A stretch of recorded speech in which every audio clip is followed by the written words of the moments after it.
Ladies and gentlemen, Gerald and James Downing, twin brothers from the class of 1949 and the members of the class of 2008.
Good evening and welcome to the 77th commencement at Lakeview High School. We are very proud of the class of 2008. Tonight we will recognize their hard work, personal dedication to excellence, and their fine achievements. Every member of this class brings their uniqueness and contributions, making this a moment for all of us to be proud. Please join me in welcoming our special guests for tonight's ceremony. If you could also please hold your applause until the end. Attending from the Board of Education, President Dan Dombrowski, Vice President Don Wheaton, Secretary Philip Thomas, Michael Wenner, Treasurer, the trustees tonight from the board, Ann McDade and Tim Houlihan. It's also my pleasure to introduce to you Mrs. Sandra Feely-Myron, Superintendent of Schools, Carl Paulson, Assistant Superintendent for Business Services and Human Resources, Tracy Van Peeren, Executive Director of Curriculum and Technology, Jan Borowitz, Director of Student Services, Sean Zaborowski, Director of Athletics and District Operations, Jefferson Middle School Principal David Lavender, Assistant Principal at the Middle School Anthony Ruella, Elementary Principals with us tonight, Amy Gaglio, Kathy Simonelli, Diane Hickens, and Marcia Nowakowski. High School Assistant Principals Heather Huber and Scott KAPLA. The sponsors for the class of 2008 are Patty Graham and Carol Titron. With us tonight, Dr. Daniel Elskins, a member of the class of 1980, and our two escorts, Gerald and James Downing from the class of 1949. Also, tonight's signing for our hearing impaired is Sean Spearman and Stacy Jordan.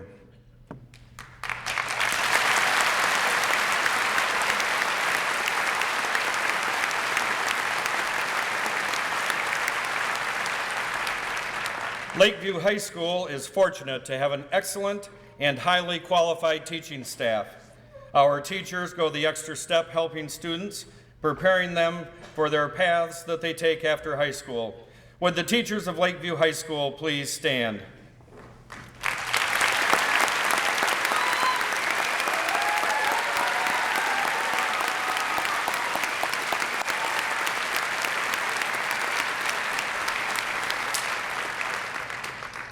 Tonight, we are also going to say goodbye to three people who will graduate with the class of 2008. Teachers, Linnea Licavoli,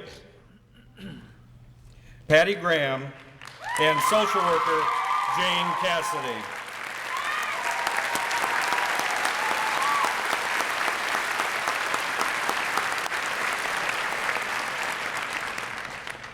The graduates assembled tonight have had some behind-the-scenes support.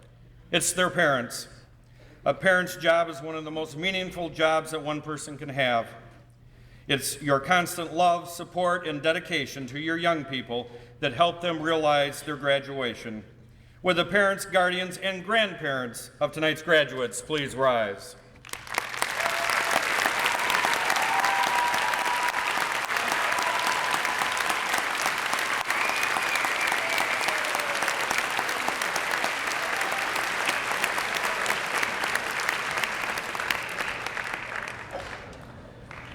One of the remarkable elements of Lakeview Public Schools is the retention of its graduates within its school district. The positive message that is sent by LHS alumni living in this community speaks volumes for the strength of the education for which they've received. If you graduated from Lakeview High School, would you please rise?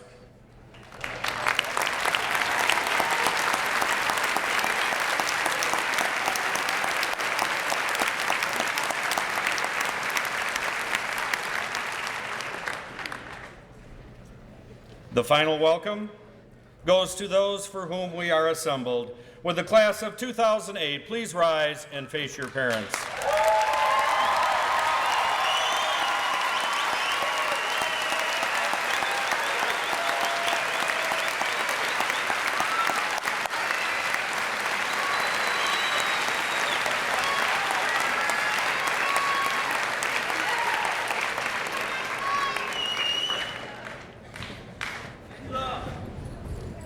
Before we continue, I'd like to do a couple housekeeping things. If you were here last year, you remember our electrifying experience with a storm that passed through the area before graduation. There is a storm watch that has been posted for Southeast Michigan. Should it become a warning, we will have to send everyone to a sheltered area, and we would be dismissing you by sections with staff from Lakeview High School to get you safely to those sections should there be a storm warning. So if that occurs, please bear with us and be patient, and we'll move everyone into the safety shelter areas if needed. We're crossing our fingers. In our country, we have the right and the responsibility to participate in the operation of our government. There is no country like ours when it comes to representative democracy. One of the most meaningful elected positions to have is to be a member of a local school board of education. It is my pleasure to introduce to you Mr. Dan Dombrowski, President of the Lakeview Public Schools Board of Education. Mr. Dombrowski.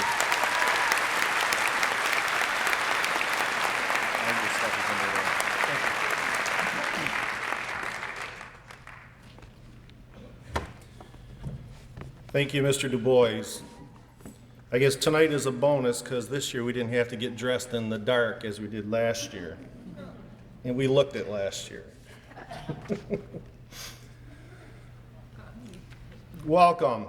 On behalf of the Lakeview Public Schools Board of Education, I'd like to welcome all to this evening's class of 2008 commencement, Lakeview's 77th commencement.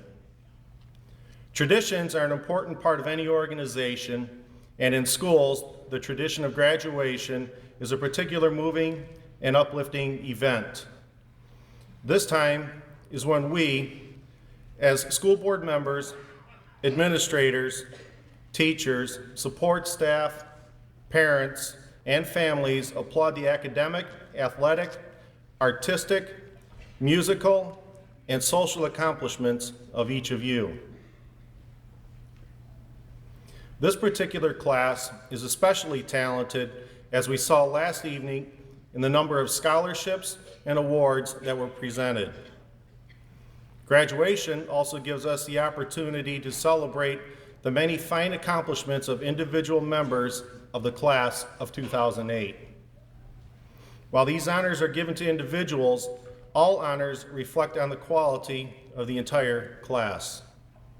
I know that you celebrate with me as we recognize the following 8 individuals for their outstanding achievements, noting that the first 7 awards are considered of equal ranking, and the 8th award, the Robert H. Schaublin Award, is considered the top award.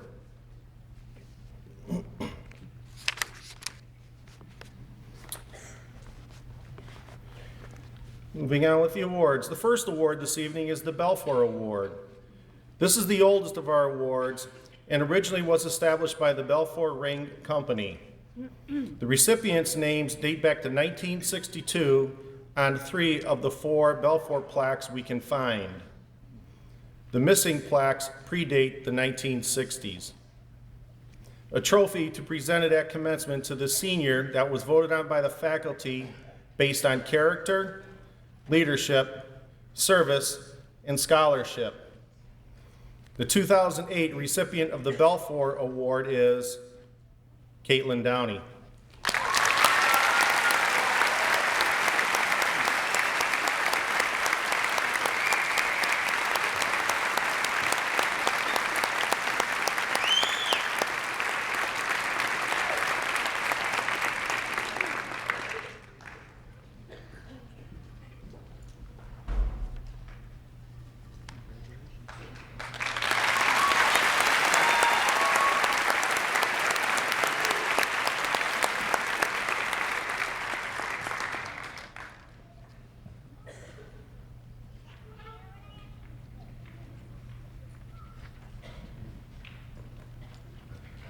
Next, we have the Richard Black Award.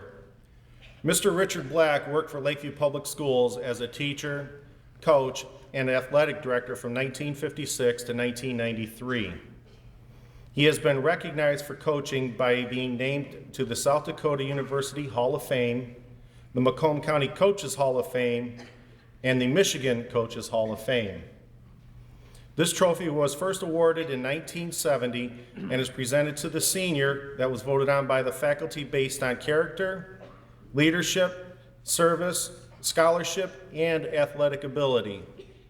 The 2008 recipient of the Richard Black Award is Bonnie Culhane.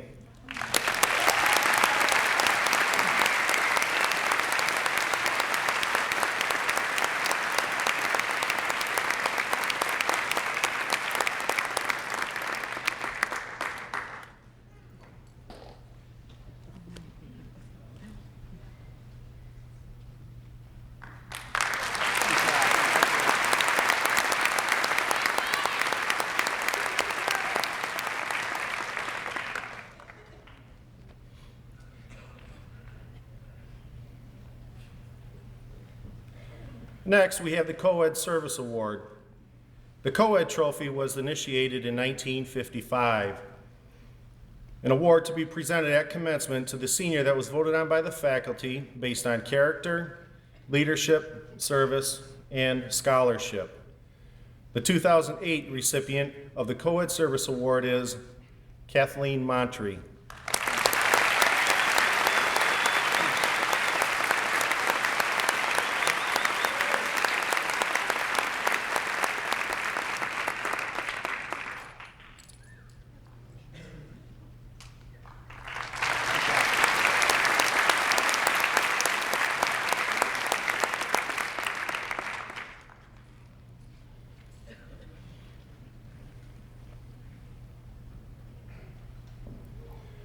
Next, we have the Honor Award plaque.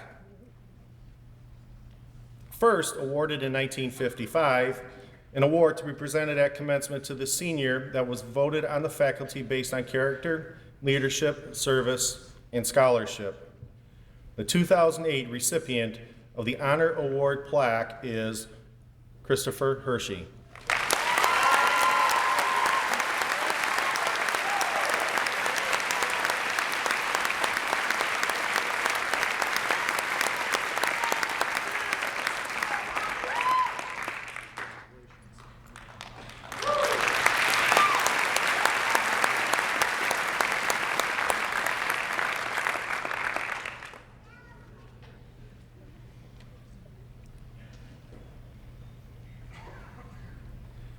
Next, we have the Christine Neiman plaque. This award originated in 1963, named in honor of a former math and Latin teacher who was a member of one of St. Clair Shore's original families. Neiman Street was named after this family. An award to be presented at commencement to the senior that was voted on by the faculty based upon character, leadership, service, and scholarship. The 2008 recipient of the Christine Neiman plaque is Enyo Ayafredi.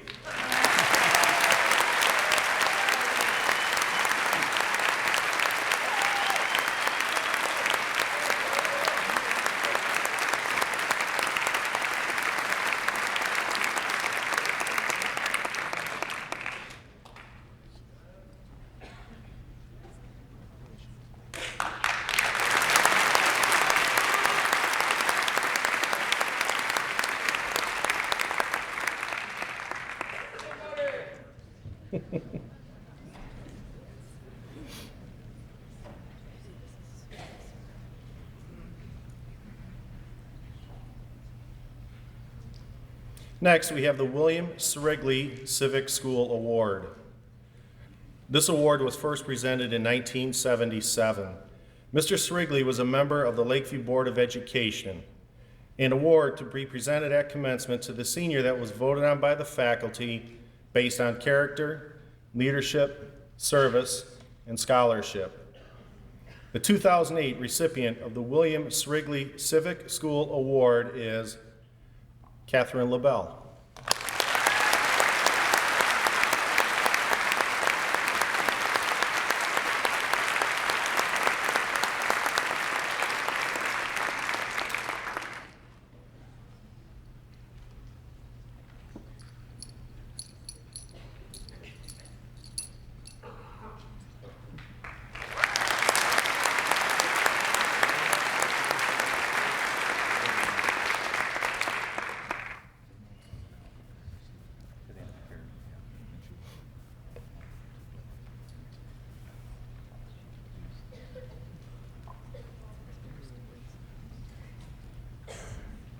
Next, we have the Ian Smith Award. First presentation of this award was in June 1972. Mr. Ian Smith is a former member of the Lakeview Board of Education. During his tenure of the board, he served as its president. To honor Mr. Smith's contributions to his community, an award is being presented at commencement to the senior that was voted on by the faculty based upon character, leadership, service, and scholarship. The 2008 recipient of the Ian Smith Award is Caitlin Parlove.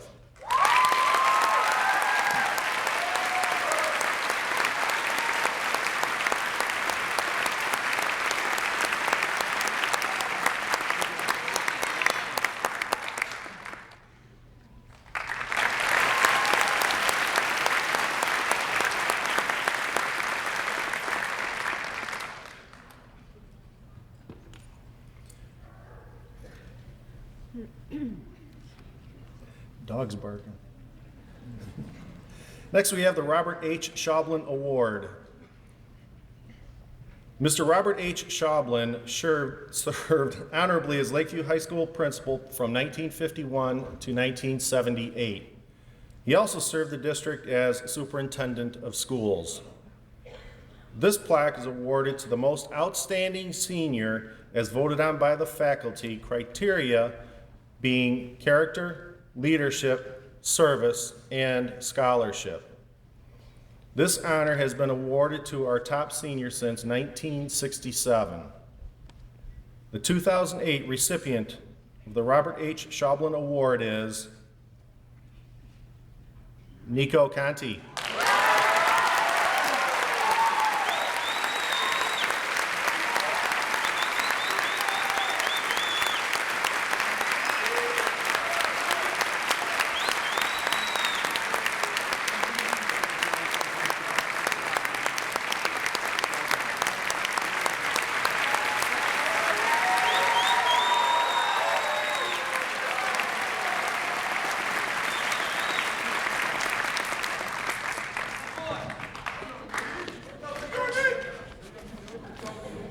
And again, congratulations to all the graduates of 2008. Mr. DuBois, thank you.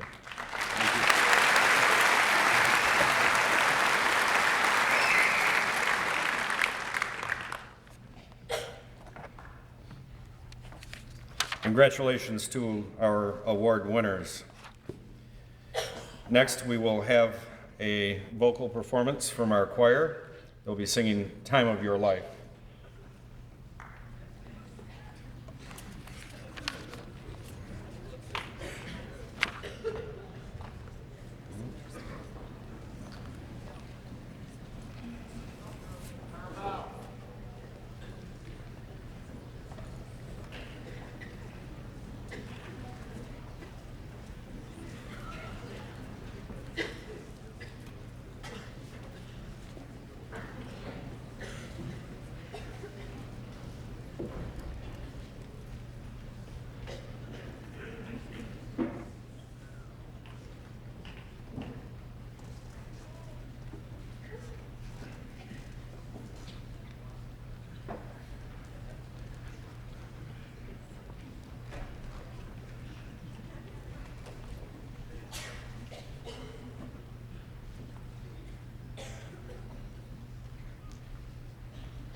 That was beautiful, thank you.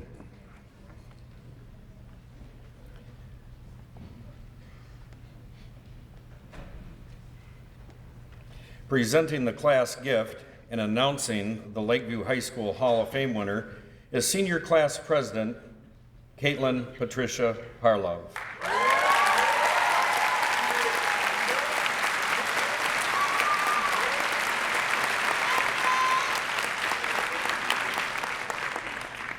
Caitlin, the daughter of Kim LaPola, Patrick Parlove, and stepfather John LaPola, has maintained a 3.958 grade point average. She not only has been the president of her class, but has also been a member of the National Honor Society, the French National Honor Society, Mu Alpha Theta, the Math Honor Society, and the Art Honor Society. She has been very active in our recycling program and has done other volunteer work. She is planning on studying secondary education at Western Michigan University. Caitlin was named the DAR Good Citizen and has earned the Michigan Promise Award and a Western Michigan University Dean Scholarship. She credits her success to her parents, giving the extra push to her and her brother, Corey, for setting a great example and giving her someone to look up to. Please welcome Caitlin to the podium.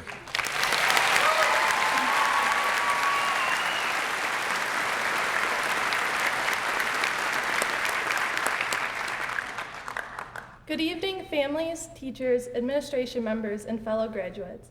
I stand up here today as president of Lakeview's class of 2008, which I have been lucky enough to lead for these past 3 years.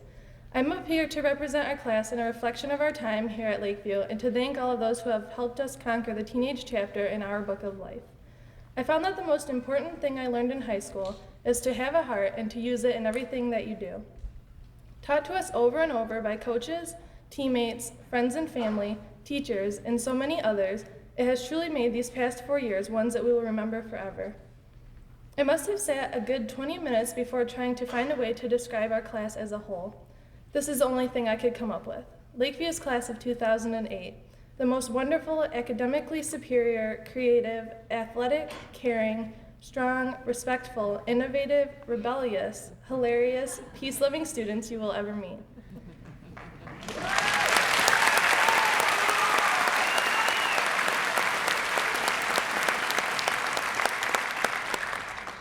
During a conversation I recently had with Mrs. Myron, she made a remark about the students of our graduating class. She claimed that whenever she is at an event with lots of people, it is not hard for her to pick out the Lakeview students because of our supreme grace, respect, and poise. As a class, we have represented our school in the best way we know how, and myself, as well as the rest of the class, take great pride in being able to call ourselves Huskies. We have worked hard together, played together, laughed together, cried together, and saying goodbye is by far the hardest thing that I personally have yet to do in my life. Leaving high school in this place that has become our home away from home is definitely a bittersweet feeling. Of course, we are excited and anxious to grow up and take our leap out into the real world, but it is almost impossible to imagine walking into a classroom next year and not knowing every single face that we see, not knowing what everyone's last name is or how many siblings they have. We are leaving our teammates, our lab partners, our best friends, but we walk away with memories that will last a lifetime. It seems that a class as a whole goes through several phases of friendship. It starts in elementary school when everyone is invited to a basement Christmas party. Then in middle school, the cliques begin to form and reform, and then by high school, you're following your own path, keeping the friends that you already have, and maybe adding or subtracting a few along the way.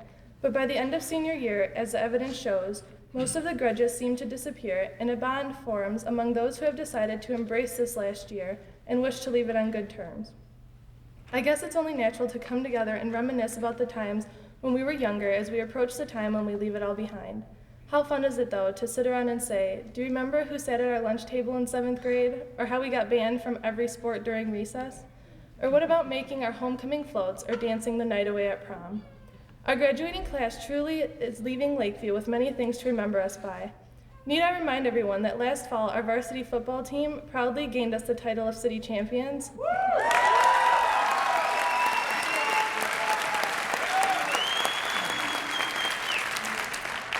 Or that one of our fellow graduates made Lakeview history by becoming a state champion wrestler.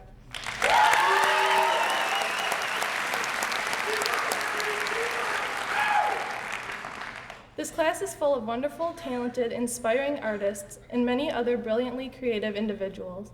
While some of us are shipping off to the most highly regarded colleges in the country, others of us have started our own businesses and don't even need to leave St. Clair Shores to make our dreams come true.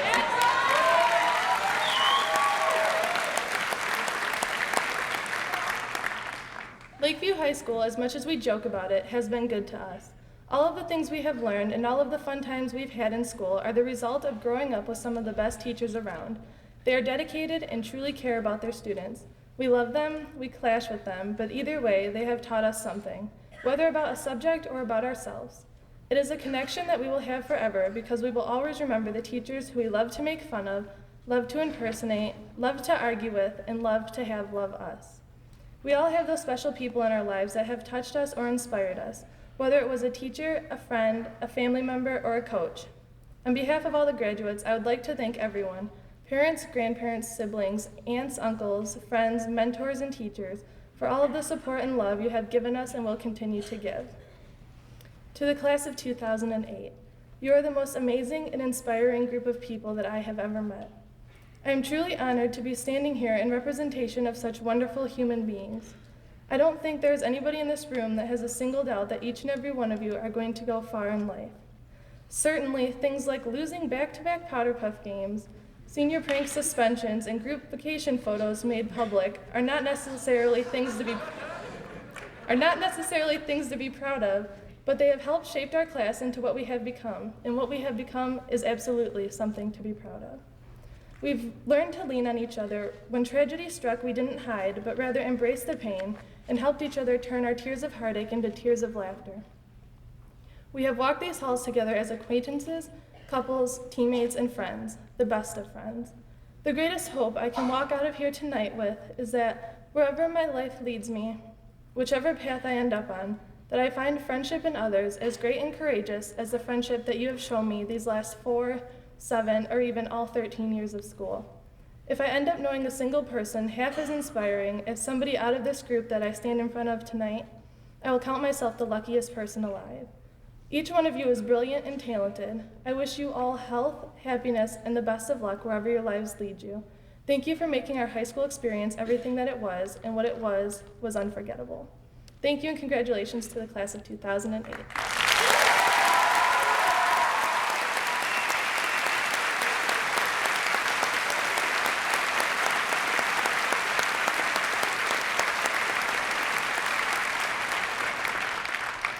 Now, as class president, I am honored to present to our families, teachers, administrators, and friends what we as a class leave to our school with as a dedication to our times here at Lakeview. The class gift is a tradition of the senior class. The gift is, if nothing else, something special to brighten up our fine school and our chance to leave a permanent impression for incoming classes to enjoy.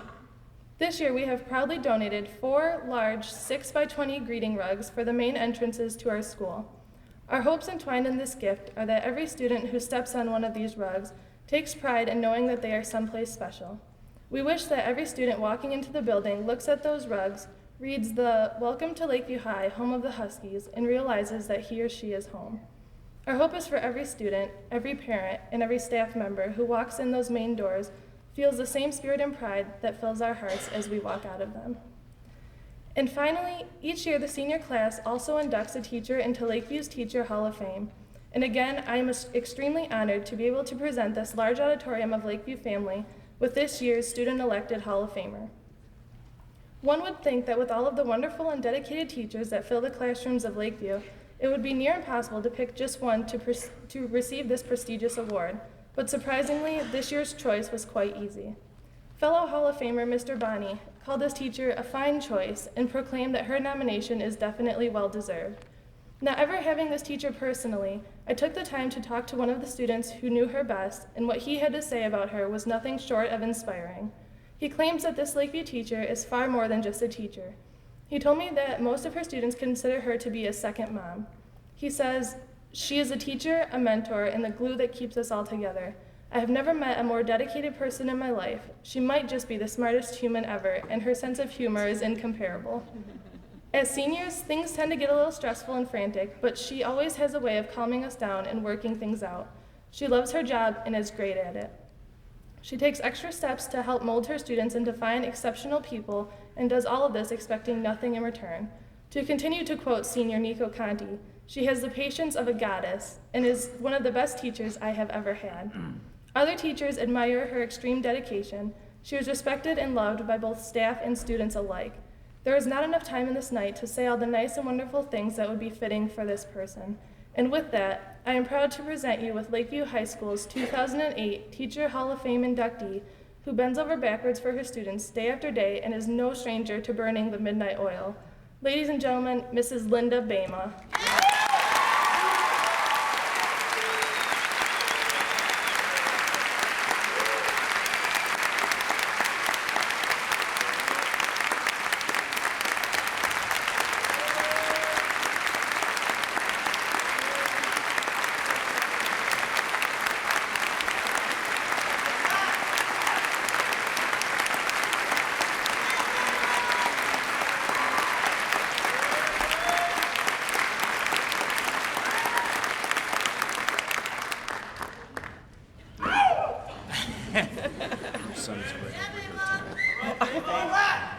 Oh, I see them. Thank you very much. I was listening to that song. I had the time of my life. I sure have. I'm one of the blessed souls that gets up every day and actually wants to go to work. I've never had a day where I hated my job. I always felt challenged. Every year I was amazed by children who were brighter than the last year. I don't know how that happens, but it does. It's been great over the years watching them grow up and find their lives, such as Dr. Elskin's. And I think I have to thank a lot of people, parents for sharing their children with me, students for sharing their time with me, and faculty for giving me some of the best friends anyone could ever ask for in a life. But most importantly, I have to thank 3 sons who always shared their mother. I see one. Always shared their mother with thousands of kids they didn't know, and they never complained. Thank you again. That's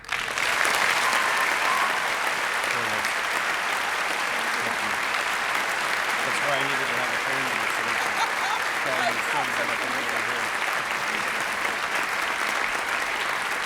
Thank you, Nico.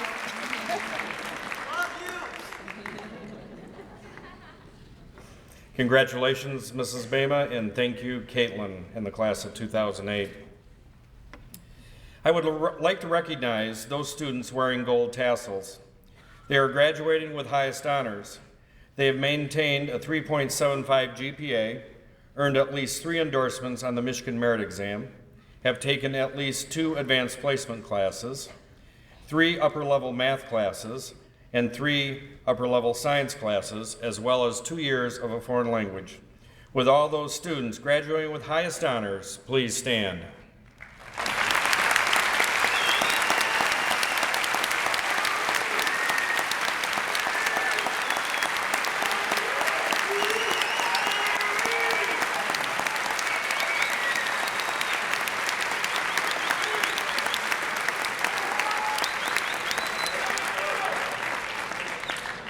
Those students wearing silver tassels are graduating with honors. They have maintained at least a 3.5 GPA and have earned at least 2 proficient ratings on the Michigan Merit Exam. Will those who are graduating with honors please rise?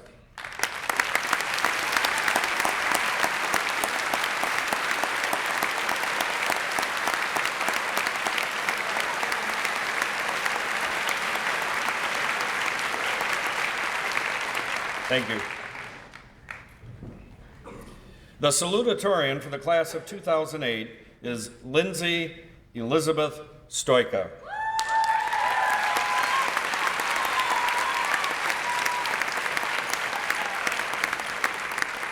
Lindsay scored an 1,857.6 points on the formula that determines our top 10 students and the salutatorian and valedictorians of the school. Ms. Stoika has attended the Math Science Center in addition to Lakeview High School. At the center, she was the co-founder and editor of a school newsletter and a first-place winner of the MMSTC 2008 Senior Science Fair.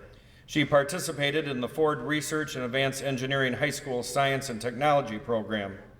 She has played varsity soccer and basketball and coached in the Little Huskies basketball program. She volunteers as a tutor and participated in the Gilo Blastoff Run for the Brain Cancer Research. Lindsay was named to the MAC All-Academic Team in both basketball and soccer. She is a member of the National Honor Society, the National English Honor Society, and the National Society of High School Students.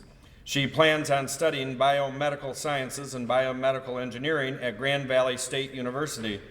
She has been awarded the Grand Valley State University Lubbers Honors College Scholarship, the Grand Valley Distinction Presidential Scholarship, and their Award for Excellence. She has also been awarded the Michigan Competitive Scholarship and the Michigan Promise Award. Lindsay credits her parents, John and Nancy Stoika, as the most influential in her life. Lindsay said, "They support all of my hard work and help me succeed to my highest potential. They encourage me when I feel overwhelmed and are proud of her accomplishments. Their love and support have been priceless." Please welcome Lindsay to give her salutatory address.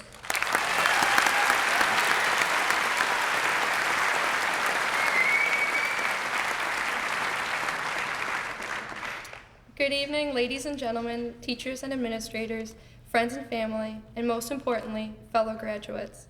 I've prayed for this moment to come, crossed off time on a countdown, ticked off years, months, days, and minutes, and now that graduation has finally arrived, all I want to do is turn the clock back around. I remember back on my first day of high school, begging a friend to draw me a map so I wouldn't get lost on my way to class. My sense of direction hasn't improved much since then, but I've finally learned my way around the school. Maybe the reason that we're graduating today isn't only because we've completed 4 years of high school education, but also because we finally found our place in the school. We've become comfortable here. We finally relaxed enough to become complacent. Life isn't about being comfortable with where we are, but rather about looking towards the next challenge.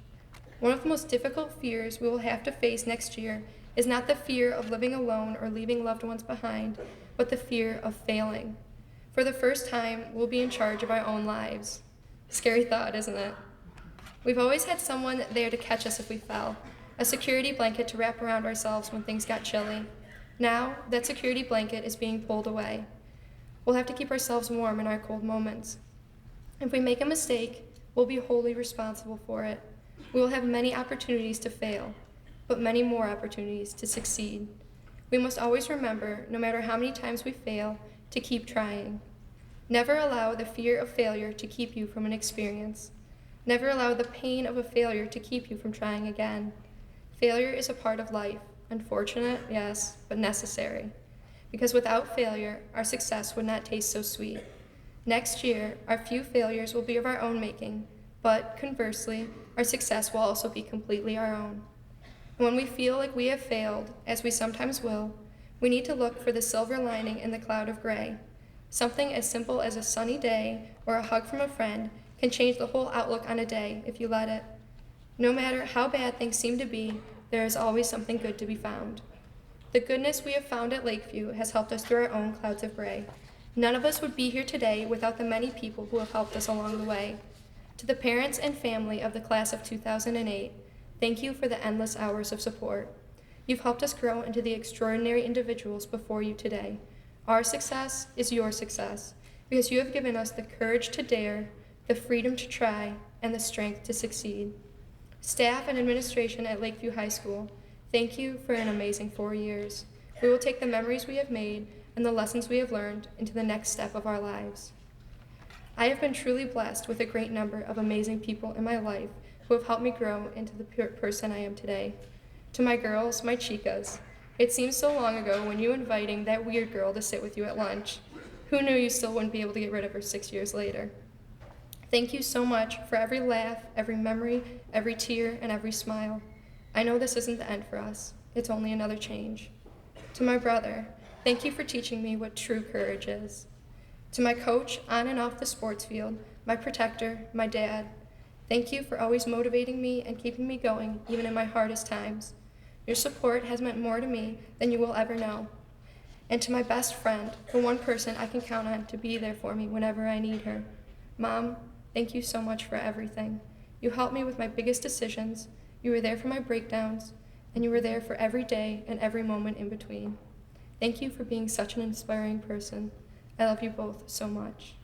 And finally, to the class of 2008, thank you for 4 amazing years. Whether it was standing in the freezing cold for 2 hours, participating in 80s Day, keeping the dog pound alive, or being there when we needed each other most, our class always stuck together.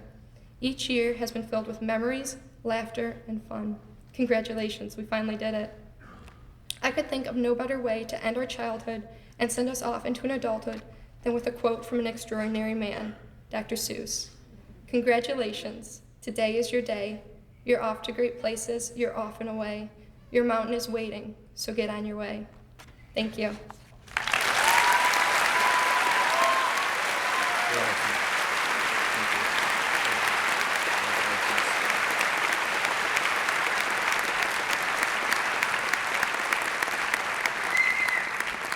Thank you, Lindsay.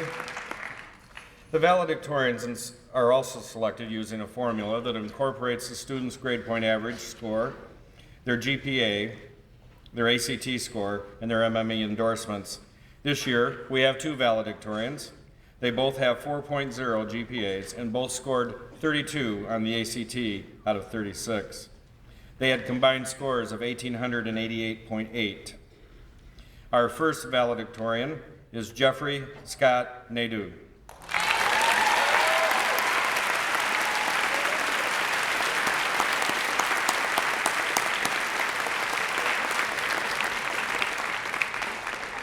Jeffrey is the son of Jeff and Shelley Nadeau. He says that they have influenced his academic career the most by being supportive. Jeff was named to the Class A Macomb County All-Academic Team because of his 4.0 GPA and 32 ACT score, which made him one of the 36 top scholars in Macomb County to earn that honor. He is also recognized as a Michigan Promise Scholar.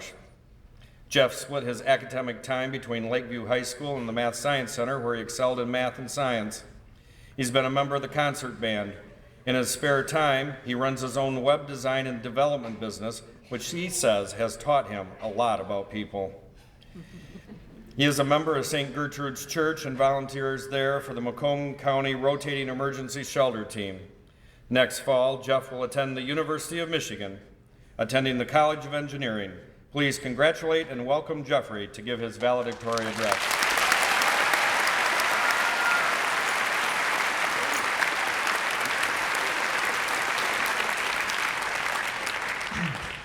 Thank you.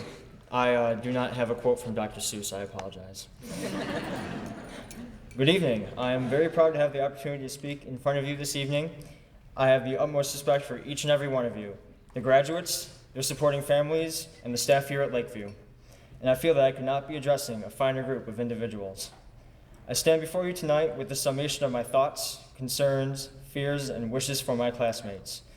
I don't think I'll be so rash as to call it advice, however, because I am neither old nor wise, and a collection of my thoughts could hardly be called advice, let alone good advice.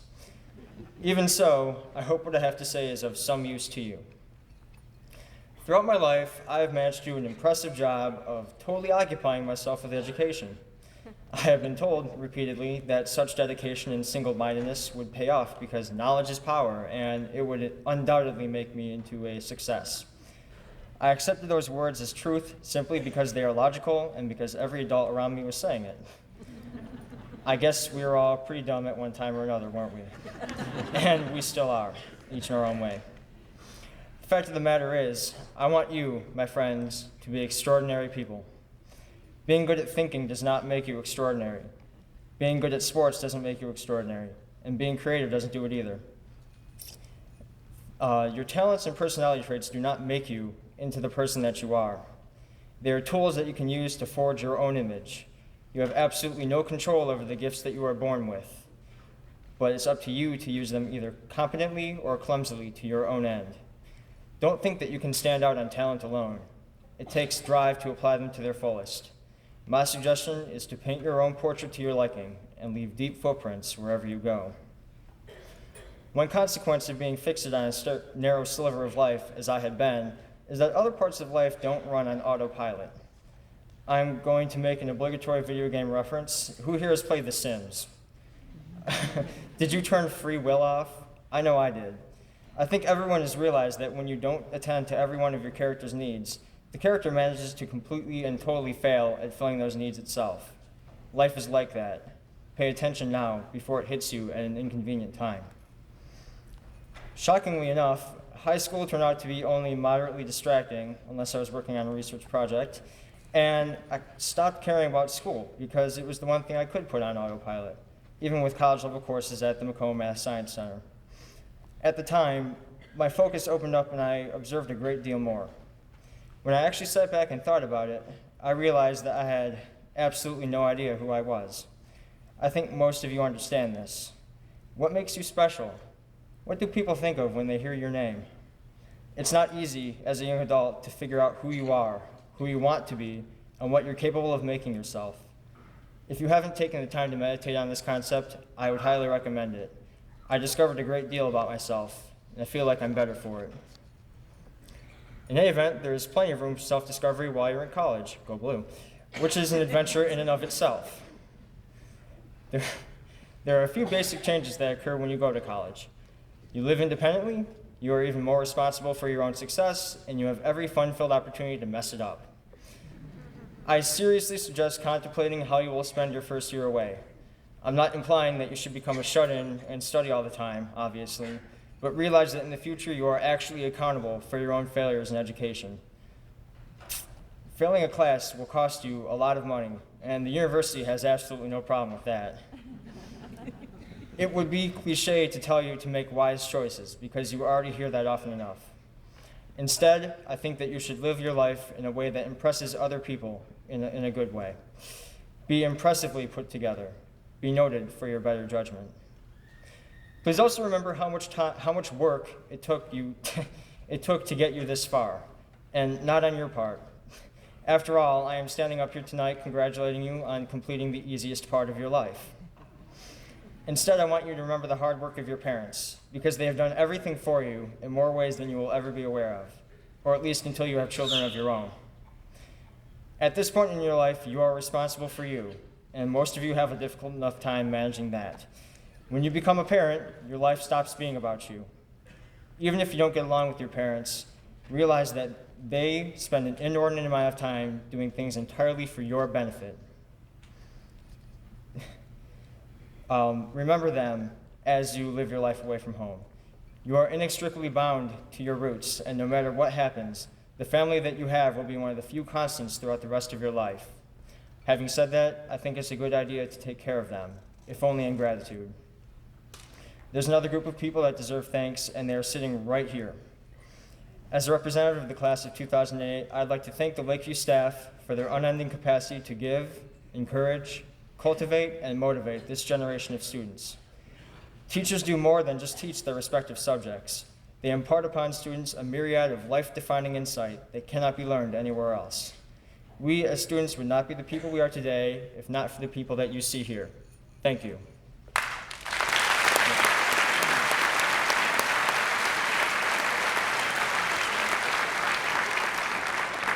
My final errant crumb of wisdom is this.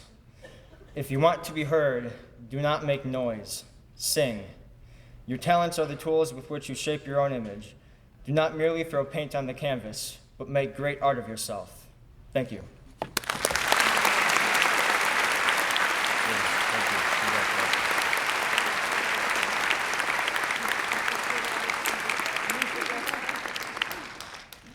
Thank you, Jeff, and thank you for the gold blue. I'm pretty green. We've had this thing going on. Our other valedictorian is Catherine Marie LaBelle.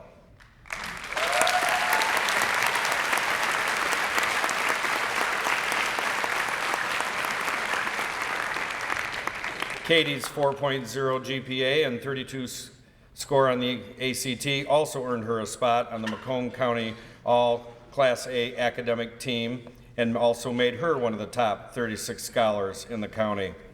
She is a member of the National Honor Society and the National Math Honor Society. She is the editor of the Spectus, our yearbook. She volunteers as a tutor at the Kenneth Academics. She also volunteers at St. Angela Parish and the Salvation Army. Katie is going to attend Oakland University. She earned the Society of Women's Engineers Madam Curry Award for Excellence, the Michigan Competitive Scholarship, the Michigan Promise Award, and the Oakland University Presidential Scholarship. She attributes much of her success to her mother, Suzanne, who has supported her ever since she was in kindergarten. Katie is the daughter of Paul and Suzanne LaBelle. Please welcome Katie for her address.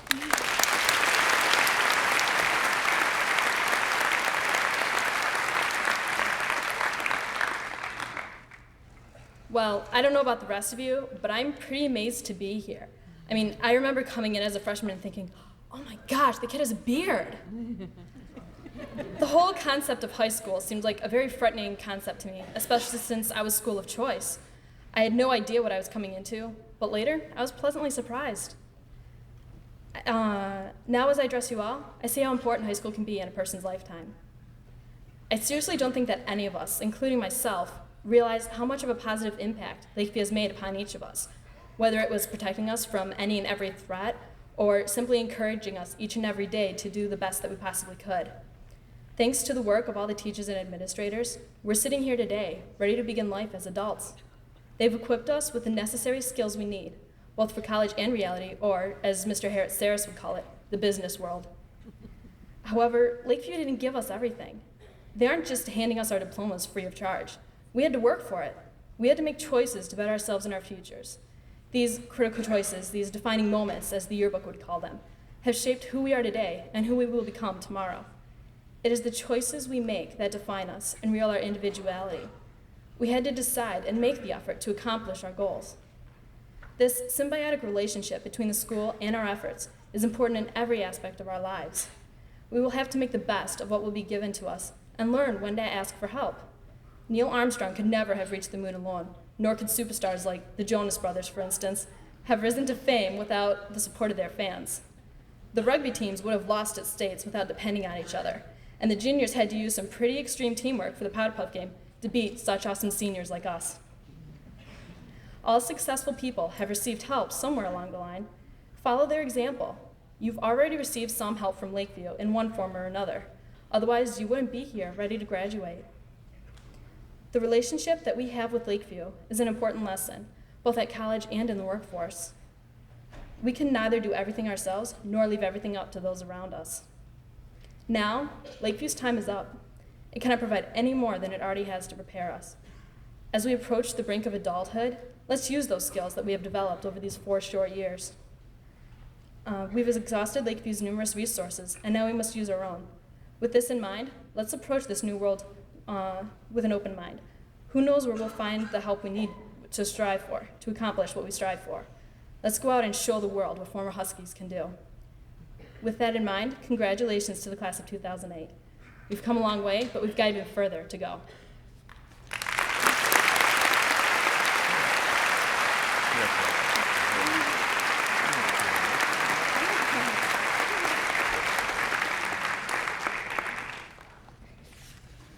Thank you.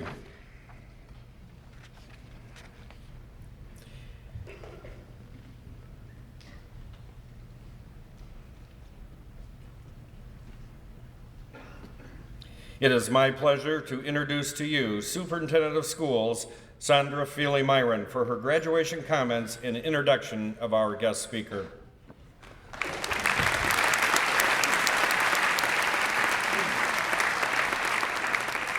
Thank you, Mr. DuBois. Honored graduates and your guests, Mr. Dombrowski, the Board of Education, Mr. DuBois, the Lakeview administration, teachers and staff, good evening. It is with great honor that I address you this evening, and my first comments will be to our graduates. Yes, indeed, I did say to Caitlin that no matter where I am, no matter what the circumstances that I find myself in, I can always tell a Lakeview student. A Lakeview student carries him or herself with a great deal of pride, with a great deal of confidence, and with a caring that is unsurpassed by any other student in any other school across this state, or I believe across the nation. You make me proud every day to be the superintendent of schools in this school district. Your predecessors have, and I'm sure the students who follow you will. I can certainly not be as eloquent as our graduation speakers have been this evening. Your valedictorians and your salutatorian have expressed so very, very well their pride and their companionship and their academic excellence in their addresses. I will now move on to introduce our guest speaker this evening. Once again, Lakeview High School honors one of its former graduates by asking that individual to come back and address the graduating class. This is another fine tradition of Lakeview High School, and I look forward to so many of you who are sitting before us this evening fulfilling this honor as you develop in your career and your adulthood. Dr. Daniel Elskins is a 1980 salutatorian graduate. He grew up as a first-generation American whose father was a tool and die worker for Chrysler and whose mother was a beautician. At Lakeview High School, Dr. Elskins credits Mrs. Van Rosport, his advanced biology teacher, with providing him the encouragement to seek medicine as a career. During his time at Lakeview High School, Dr. Elskins played football, participated in track, drama, and worked on the newspaper. He also worked part-time as a janitor and kitchen help at a local hospital to help pay for school. Dr. Elskins reports that he wanted to be an astronaut, but couldn't because he didn't have 20/20 vision. As an aside, during that time, the early non-pilot astronauts were surgeons. Dr. Elskins then changed that desire to be an astronaut into choosing the field of medicine, which he characterizes as being somewhat ironic since his specialty is neurosurgery, a field that requires he work with magnification, microscopes, and operating on vessels that are millimeters in size while being nearsighted. Having attended the University of Michigan for both his undergraduate and medical school in the Interflex program, Dr. Elkins graduated in 1986 and continued his residency at Henry Ford Hospital, completing his program of study in 1992. Before returning to the east side of the metropolitan Detroit area, Dr. Elkins practiced in Indiana for 3.5 years. Currently, he is in private practice where he is dedicated to patient care, a passion for him that has existed since the beginning of his career in medicine. With his experiences as a former Lakeview graduate, his practice of medicine, and being the father of 3 daughters, a junior at U of M, a 2008 graduate of Grosse Pointe South, and a junior in high school, Dr. Elskins brings much to share with us this evening. Ladies and gentlemen, it is my great honor to present Dr. Daniel Elskins.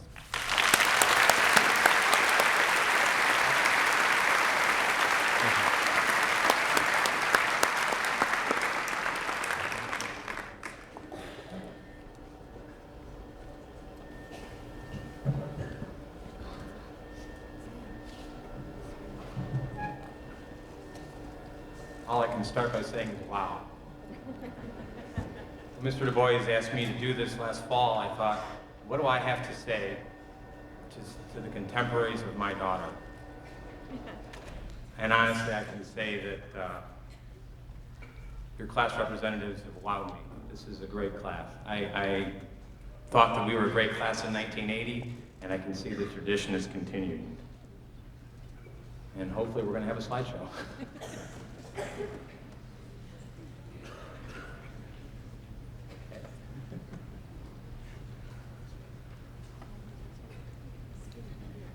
I have nothing.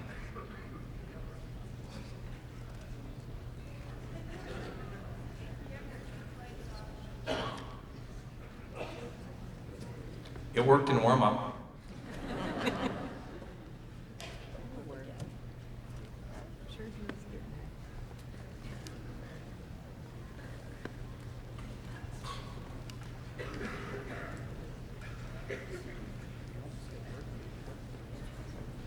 Maybe we were supposed to plug it in.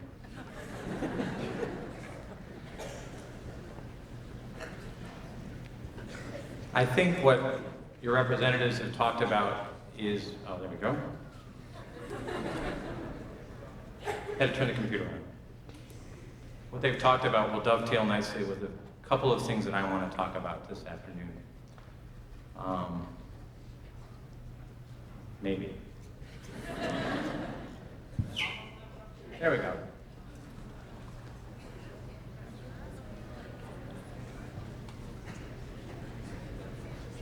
The name of the presenter is Boring to Death.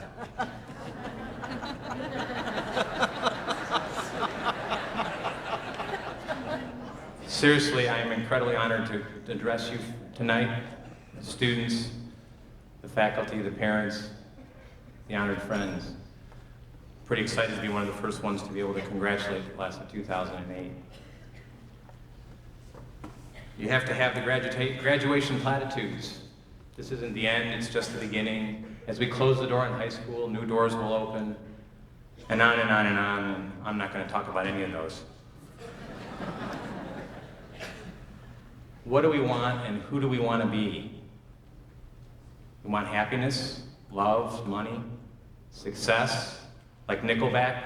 Want to live in a hilltop house and drive 15 cars? Want to be a star athlete, a husband, a wife, a mother, a father? Okay. What defines success and happiness? We've heard some of that tonight already. Does success equal happiness? Everyone tells you it's not about the money. Usually people who don't have to worry about money. Money's important, but it's not the answer. Money's not the root of the evil, but the pursuit of money alone is always fraught with failure. What I want to talk about is passion. I think you've already seen passion described today. I want to bring that home.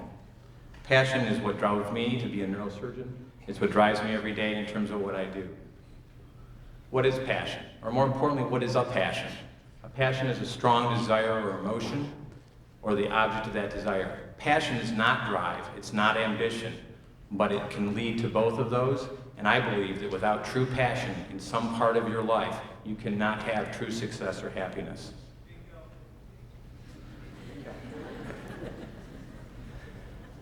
Your superintendent has already talked about, when I was in 8th grade in 1976, Skylab was launched, and the first non-pilot was a flight surgeon. And that's what I was going to be, so I could end up in space. I think everyone my age wanted to be an astronaut. When I got into high school, I realized I liked medicine, I liked science. Mrs. Van Rapport's my advanced biology teacher, who has a great influence. Actually, your honored inductee, Linda Bama, was amazing as my paper staff supervisor. And afterwards, I can talk to people about how we got around her.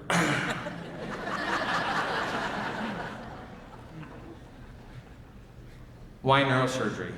I was 19 years old in the Inflex Integrated Pre-Medical Medical Program at the University of Michigan, and had the opportunity of spending 6 weeks following a physician around, Dr. Warren, in Powhattan Hospital in Niles, Michigan, Cass County, the second largest hog-producing county in the country, and every evening we knew it. And when I came back from there at 19 years of age, I knew I wanted to be a physician. And I knew I did not want to be an internal medicine physician. I wanted to cut.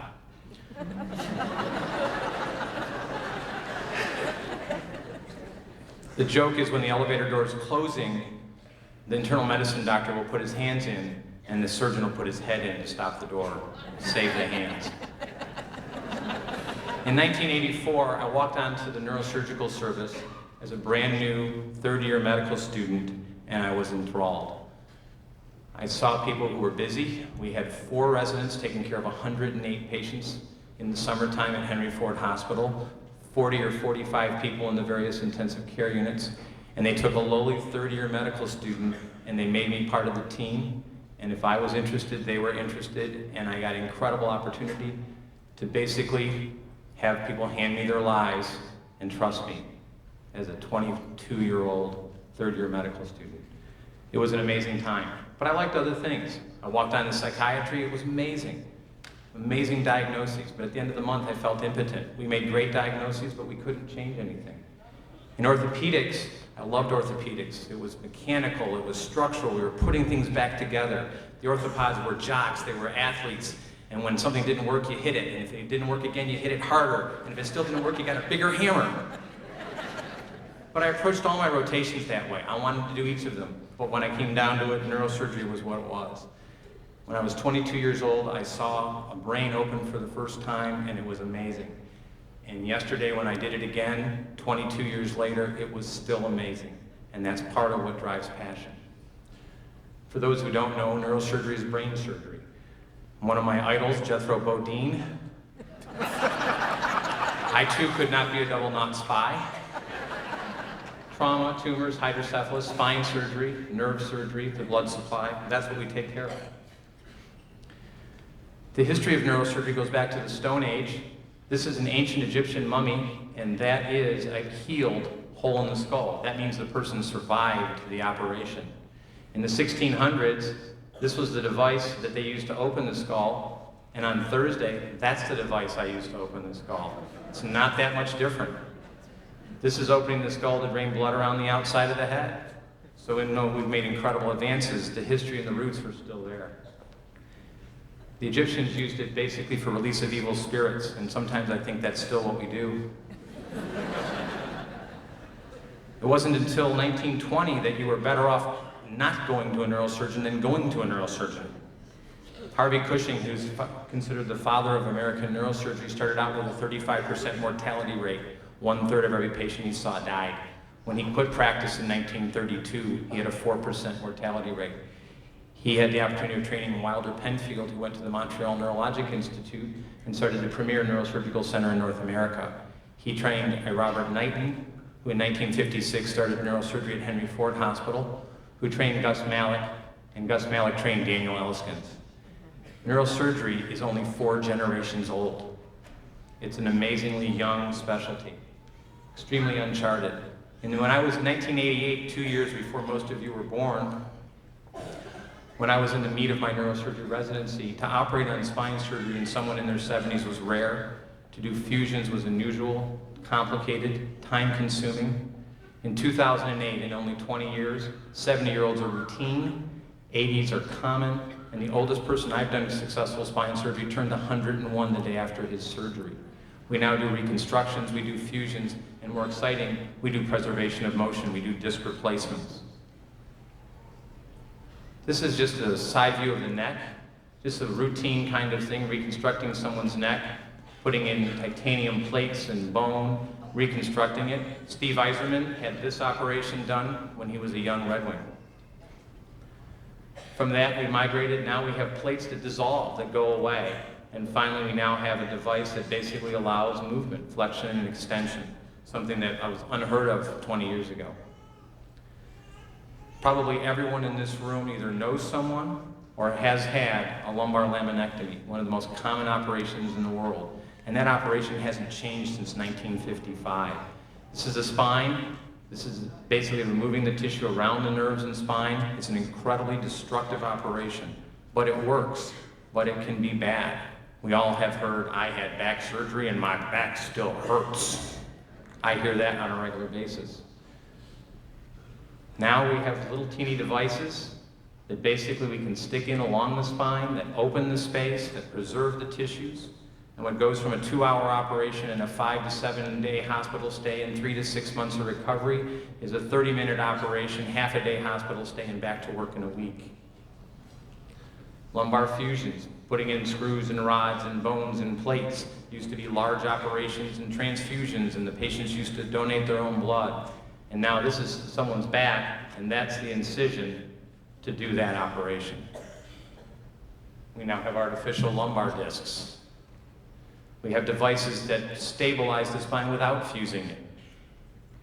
Brain surgery in 1988, we made decisions on CAT scans that were 2 inches in size, which meant basically the patients got what we called a question mark incision.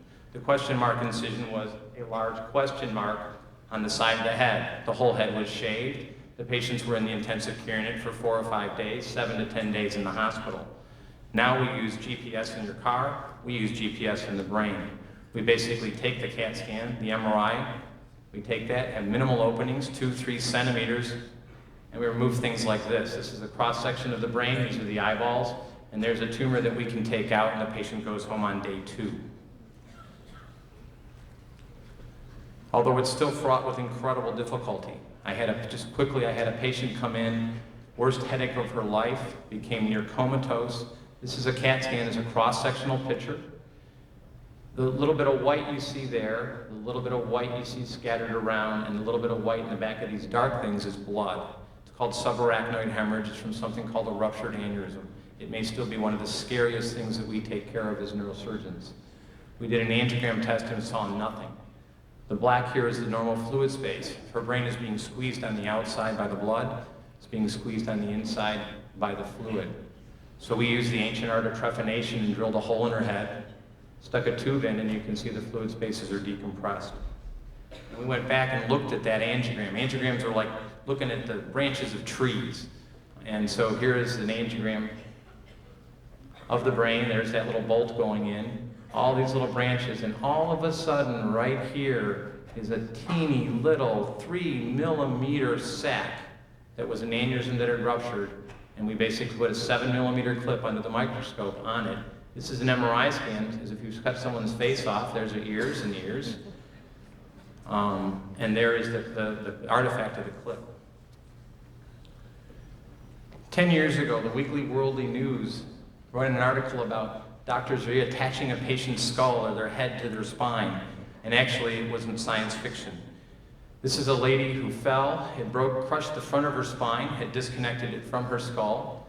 She began to compress the back of her brain, began to compress her spinal cord, and on Monday, basically I decompressed all that, disconnecting the back of her skull, basically disconnecting her head from her spine, and then putting her back together with titanium, screws, rods, bone. And this morning on rounds, she complained that the food was bland. Passion. Why I told you a little bit about neurosurgery is passion. You need to have passion. It doesn't have to be in your job, but it needs to be in your life. It needs to be in your personal life, a hobby, a sport, a social life, continuing education, as we've heard about. I've had people say, but I don't know what I'm good at. I don't know what I like. I don't like anything. Be passionate about finding a passion. It's important. You're at the beginning of your adult life. Everyone's talking about going forward. The second thing I want to talk about, strangely enough, is the end of your adult life. I had a colleague whose mother was diagnosed with a malignant brain tumor, basically a death sentence. He, of course, didn't believe our diagnosis and had to take her to several places, and eventually realized that, yes, she really was going to die. And went through all the things we've talked about, grief and acceptance and denial and all of those things, and working with friends and family. And she was a fairly religious person, and she went to a fairly large church, and he noticed that her family and friends from the church weren't coming to visit her. And he went on a Sunday to see them. And they said, oh, how's your mom doing? We miss her, we love her, we think about her all the time. And he said, but you don't visit, you don't come. We don't know what to say. We don't know what to do. We don't want to make it worse. And we've been to funerals and we know that. I know how you feel. No, you don't. They're in a better place. No, next to me was a better place. Their suffering is done. God has a plan. Well, it's a pretty crappy plan. These are all things we've said to people with good heartfelt feelings, but they don't work. They're not the questions that people face at the end of their life or thinking about. What we discovered, if you look at research everywhere in the world, and you look at Muslims, Christians, atheists, when faced with the end of your life, there are 3 questions that we ask. Did I love and was I loved? And did I play my music? Now I have an iPod in the OR, so I play all my music. Did I make a difference? Everyone asks these questions, but no one asks them of their friends and family. They're afraid of the answer at the end of their life. And my question, what he discovered is he went back to that church and they came again and they said, we don't know what to say. And he said, I do. Go to her, tell her how she was loved and how she loved you. Tell her how she did what she wanted to do in her life, how she played her music, and tell her how she made a difference in yours and other lives. Imagine now, instead of doing that at the end of your life, if tonight you started and you spent 3 minutes asking yourself, did I give and receive love today in everything I did? Did I do things the way I needed to do them? Did I play my music? And did I make a difference no matter how small? Imagine if you asked that question every day. When it came time to the end of your life, you wouldn't be afraid. When my colleague's mother died, the family was there, and they said, oh, Mom wanted me to have this, and Mom wanted me to have that. And he found a diary, and in that diary, he found her words. And what he thought was the greatest gift he could get. He found that she was at peace, that she was ready, that she was so wonderfully calm because her family and friends had answered those questions for her. And that was all he took from his mother's house. That's all he needed. I began to do that myself, and it's rapidly changed my life. I'll give you some simple, stupid examples of how we can not do these things. Did I give and receive love? I get an ICU call, intensive care unit call on a critically ill patient, a woman who'd been in a car accident. She was in a coma, she was on big drugs to keep her brain swelling down, she was on a ventilator, and her boyfriend was very concerned that she had not received her birth control pills for the last 3 days. And at the risk of being somewhat crude, the first response out of my mouth wanted to be, I wanted to leave an order that said no sex in the ICU at 2:30 in the morning. But I had been asking myself those 3 questions, and in the back of my mind, my little self asked myself, did I give and receive love? So instead, I commiserated with the nurse who was clearly frustrated because here she was trying to save this woman's life, and her boyfriend was clueless in terms of what was going on. And about 2 or 3 comments later, I made the joke about no sex in the ICU, and what could have been a frustrating experience for a nurse, I had given and received love. I've gotten late night calls from nurses who only work night shifts, and they want to know what the long-term discharge plans of the patient are at 2:30 in the morning, and mine are to go back to sleep. But again, recognizing that they're calling you for a reason. They're frustrated, something's happening, and they need you to validate their concerns. And again, instead of opening my mouth and saying what I wanted to say, my little self asked me, have you given and received love today? Or patients. I'll take a patient through some incredible life-threatening operation, and they're worried about how much hair I'm gonna shave. And I think to myself, who cares? It's gonna grow back. But I recognize that they care because they have no control over anything else in their lives. That's what they have control over. And as soon as I validated that, they relax. They can't control the neurosurgery. I have to control that. But they can control how much hair I shave and what it's gonna look like. Did I play my music? I had a retired urologist who had some bleeding on the outside of his brain, both sides, and needed to have it drained. Those little holes I showed you earlier were very similar to what he needed to have done. They were put under anesthesia. They have to be at bed rest for 24 hours, and for most males, it's kind of hard to urinate laying flat in bed. So we usually put a catheter in their bladder. He was a urologist. He wanted to put his own catheter in. That's a little odd. I said, well, we'll put it in after you're asleep. And he said, I said, well, have you ever done it? And he's like, well, of course he's put it in. I said, but have you ever done it on yourself? And he said, I want to put my own catheter in. And I let him. And he got an infection. And I wanted to treat the infection to prevent a brain infection. And he said, oh, no, I treat this all the way. I will treat it with the antibiotics I want to treat it with. And I said, I really would rather have you on antibiotic. And I let him treat with the antibiotics he wanted, and the infection spread to his blood. And he got back to what we call bacteremic, and he had to come back in the hospital. And he was at bed rest. And because of that, he got a blood clot in his leg. And because he got a blood clot in his leg, he had to have a filter put in to stop the blood clot from going to his lung. And all of that because I didn't play my music. I knew the way he needed to be taken care of, and I compromised it. And we routinely let VIPs manage their own care, and every time I've done that, I've regretted it, because I knew what needed to happen. It doesn't mean being dogmatic about it. It doesn't mean saying there's the only way to take care of it. But if you know what the right thing is to do, play your music even if no one else likes your music. Did I make a difference? I had an 11-year-old girl come to me 6 years ago with a brain tumor. That's got to be the most devastating thing a parent can go through. It was on the right side, thank heavens, because the left side of the brain was dominant for her, and she needed to have it resectioned. It was fairly deep. And in combination with the pediatric neurosurgeons we worked with, we took it out. It went well. And the follow-up scan, there was a little nubbin left. Normally in adults, we follow that. And he said, no, this is a malignant tumor. We have a chance for cure. We have to take her back. I said, if we take her back, she's going to be weak. He says, we have to take her back, and we did. And she ended up with some left-sided weakness. She could walk, she could move, but it was weak. And that was a dysfunction in an 11-year-old child. And her parents, they were grateful she was alive. And they took her out and did things, and they took her to Colorado and adaptive skiing, and she skied in Aspen and Vail. And 2 years ago, I went to my daughter's cross-country meet, And there was Robin running cross country, maybe hobbling cross country. She was still weak. She wasn't running the 5K. She was running 1 mile because that's what the coach had set up. She had an unbreakable brace. Her mom told me that was the 3rd one she'd gone through. And every race, she ran a little farther. And if any of you run cross country against Girls Point South, you know they put out 120 girls on a team. It's an amazing group of girls. But the rule is you don't get a uniform until you've run your 5K. And he said to her, because of her dedication, he would give her her uniform. And she said, no, I haven't run my 5K. And by the end of the season, she ran her 5K and got her uniform. This last fall, we were at the Wayne County Invitationals, and it's down in one of the metro parks, a big hill. Horrible thing for the kids to have to run past twice on their 3rd mile. And so a lot of the parents go there and stand there, and the varsity runners are there, and there's kids from all the teams there.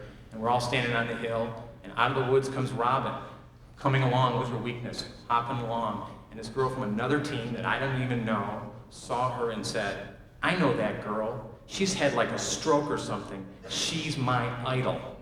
And I looked at her, and all of a sudden, everybody on that hill was cheering Robin for coming across, and she never takes last, and she was doing her 5K. And here's the question. Did I make the difference, or did she make the difference? She has so profoundly touched myself and everyone else. In conclusion, you have to have a passion for something in your life. If we want to change the world, right? Every graduating class is going to change the world. Because the world's such a horrible place, the world's going to pot. I think it's been going to pot since it started, and it's going to continue doing that. And it never happens all the way because we change it. But if you want to change the world, ask yourself those 3 questions.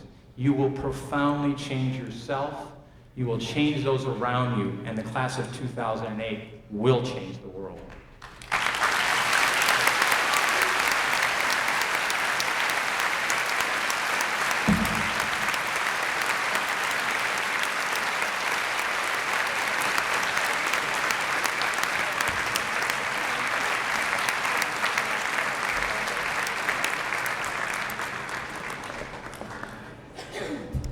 Thank you, Dr. Elskins, for your timely comments.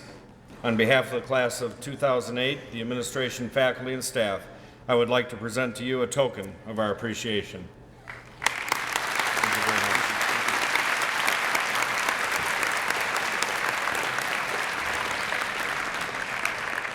much. It is my pleasure to introduce to you the advisors for the class of 2008, Mrs. Patty Graham and Mrs. Carol Teichman.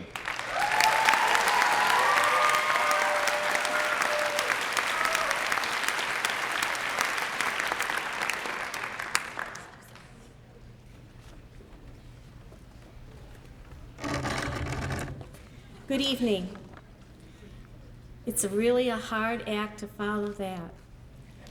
As Patty and I realized we would have to leave you with a few thoughts, we started to reminisce about our own school days. Patty attended St. Raymond's Elementary School and Grosse Pointe High School, which later became known as Grosse Pointe South. I attended St. Bernard's Elementary School and Sacred Heart High School in Roseville, which has now been torn down and replaced with a cemetery.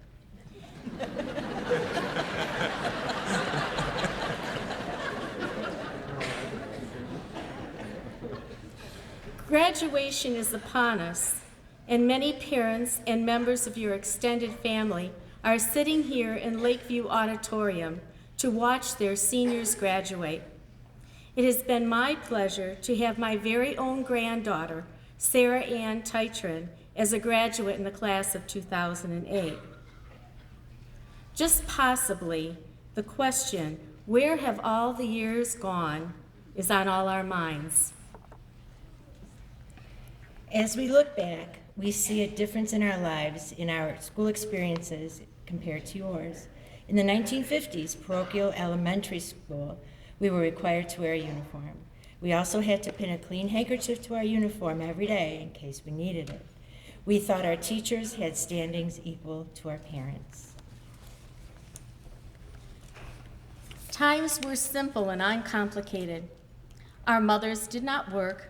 We had just one car, one black and white television, and one rotary telephone. There was no reality TV, or bomb threats at school. We never heard of drugs. To us, drugs were vitamins and aspirins. Terrorist threats were unheard of. We had heard of communism, but not terrorism. I Love Lucy was the only reality show on television. And on Friday nights, we were given permission to stay up late and watch And I Remember Mama. Childhood was simple. We spent our days coloring, singing, going to church, and shopping at the corner grocery store, which was closed on Sundays. Dinner out was only for a very special occasion. Howard Johnson's on Mack Avenue was a favorite spot. The world is different now. Even though the world has drastically changed since our school days, we would like to offer some advice to you graduates. The advice is as appropriate today as it was in our day. Be kind. People who are sarcastic and critical of others and make fun of others are not smart people. The person you make fun of today may be just the person who is there to help you tomorrow. Listen to your parents. That sounds incredibly simple, but it is indeed good advice. I am still fortunate enough to have my mom living, and I listen to her every day. The older I get, she becomes more wise. Parents can offer prudent advice and perspective that comes with experience. Listen to them. Love America and be thankful for your country. After all, you are enjoying what you have because America was built on the efforts of all of those that have gone before you. The best way to be thankful is to be a good citizen. That means do unto others as you would have them do unto you. A few moments ago, you entered this auditorium as proud Lakeview seniors, and in a few moments, you will be leaving as proud Lakeview graduates, ready to write a new chapter in your lives. Remember that part of your new chapter is to make a plan and then to work that plan. It matters not what you choose to do, but to use the tools we have given you to be successful. We do not know what life holds for us. Maintain a passion, just as Danny said, for whatever it is you choose to do. It is not a matter of competing with someone, but rather achieving your personal goal. The following reflection is taken from the show The Wonder Years. Memory is a way of holding on to things you love, the things you are, the things you never want to lose. High school graduation is a time of reflection over the years that have passed and an acknowledgement of the enormous changes that are about to occur in our graduates' life. Now we would like to leave you with this Irish blessing. May the sun shine all day long, everything go right and nothing go wrong. May those you love bring love back to you, and may all our wishes you wish come true. We loved being your sponsors.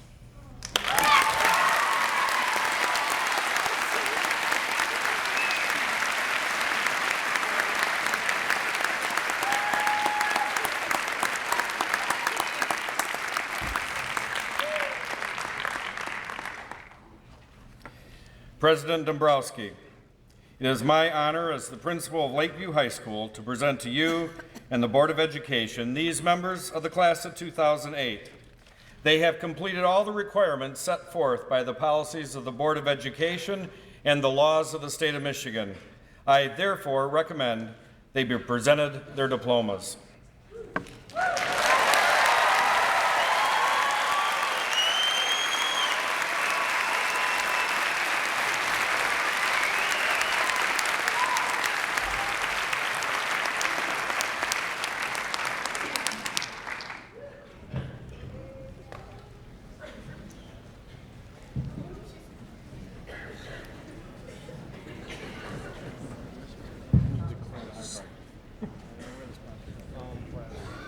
Class sponsors?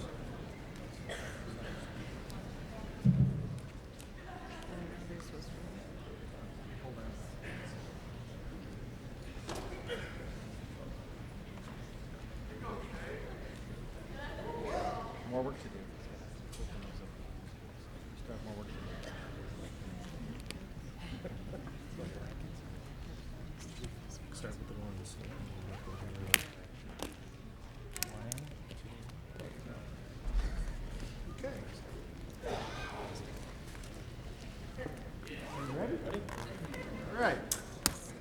Caitlin Patricia Parlow.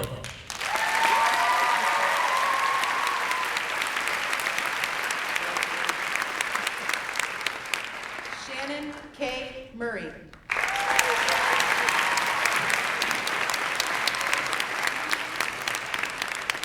Brianne Alicia Mattis.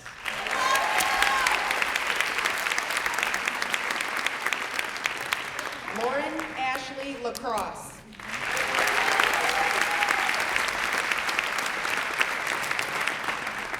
Samantha Marie Allen.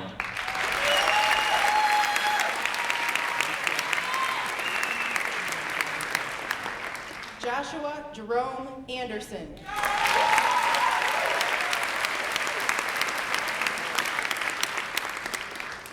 Stephen Jesse Angelo.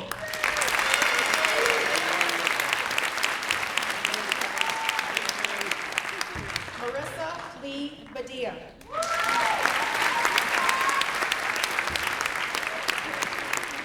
Russell Joseph Beelman.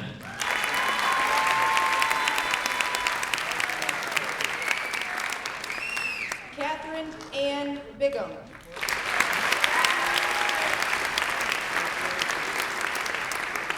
Jeffrey Craig Blay.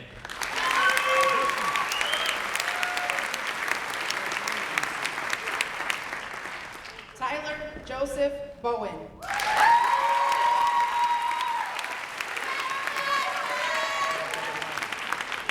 Eric Michael Bradley.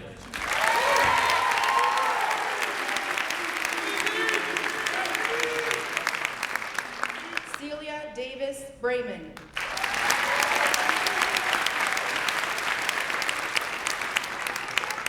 Daniel Harry Brown.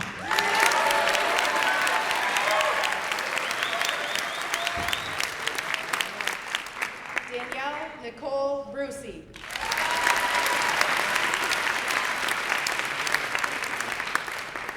Jennifer Patricia Calcaterra.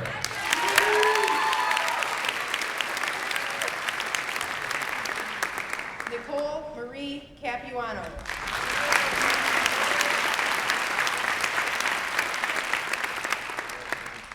Scott David Carmack.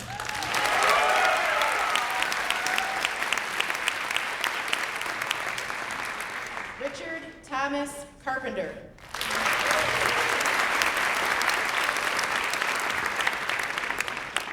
Timothy John Karen.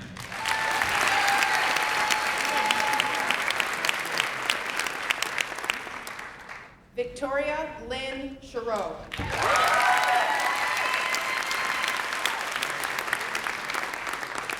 Samantha Lynn Clark. Mr. Dombrowski, may I?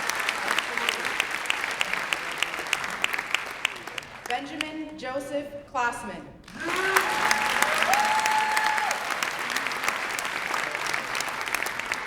Shannon Marie Close.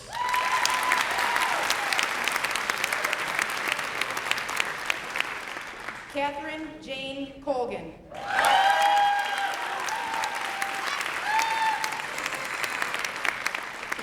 Nico Teodoro Conti.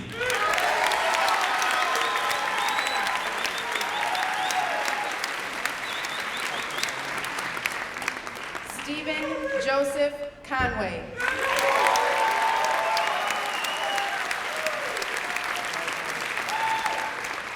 Scott Allen Coombs.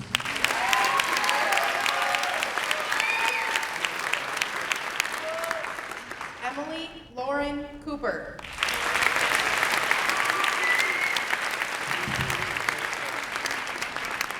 Spencer Meredith Crabb.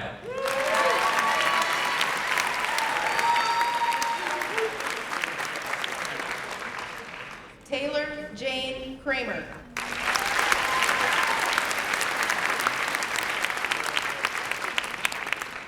Bonnie Catherine Culhane.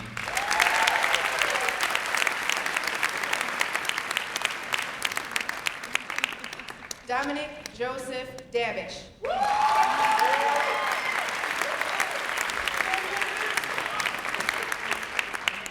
Laura Catherine Demetrio.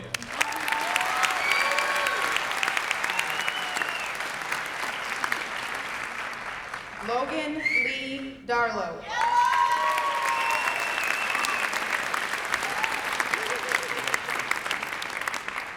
Trevor Anthony DiCudo.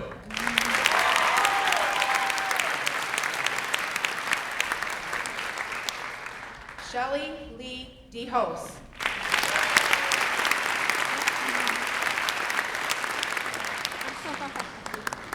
Dennis Henry Del Piero.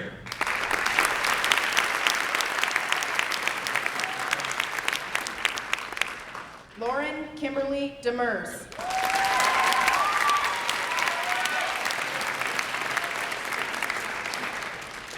Nicole Kristen Dennis.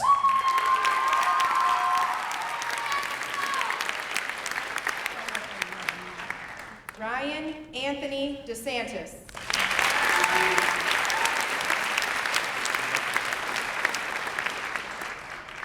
Shelby Taylor DeSmet.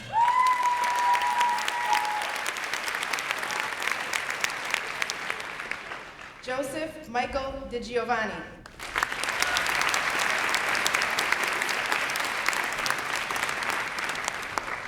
Brianna K. Dixit.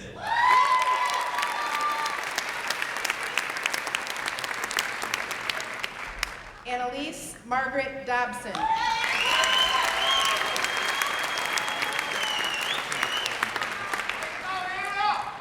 Abigail Ruth Donnelly.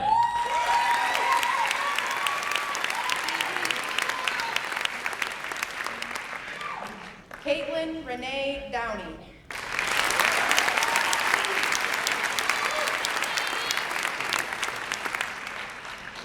Michael James Dudek.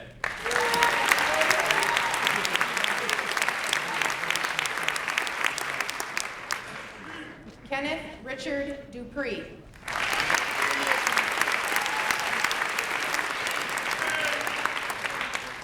Sean Michael Dushai.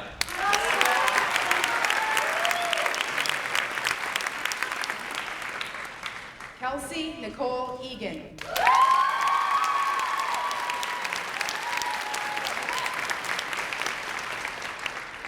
Nicole Marie Ekman.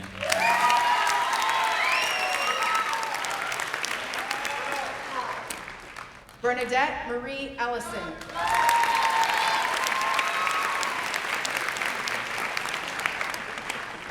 Kevin David Fillery Jr.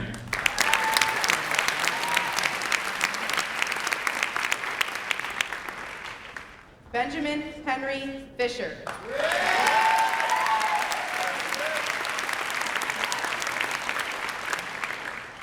John Mark Bizia.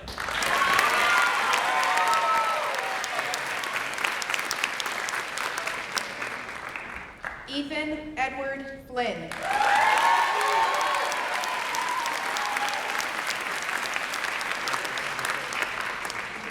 Matthew Anthony Forkin.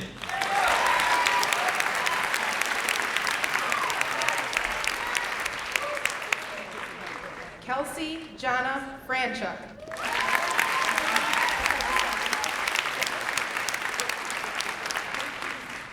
Amanda Lynn Friedel.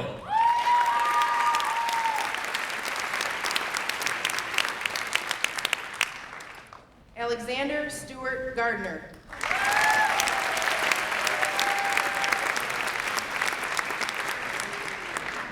Maritza Garabay.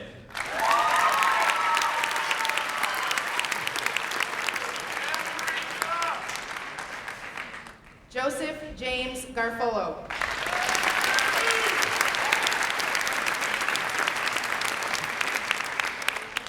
Angela Nicole Gilbert.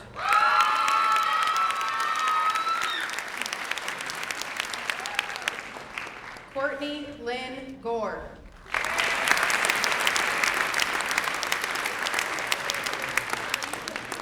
Eli Orenthal James Gonzalez.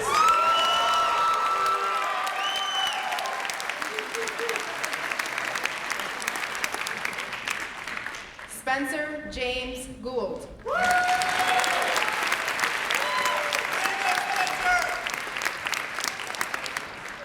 Alyssa Jean Graben.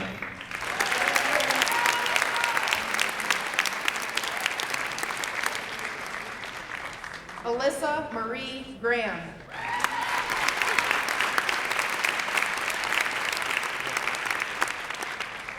John Ronald Grecius.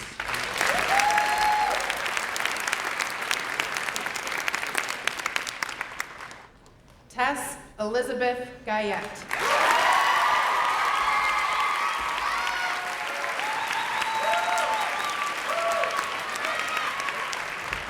Paul Loudon 8.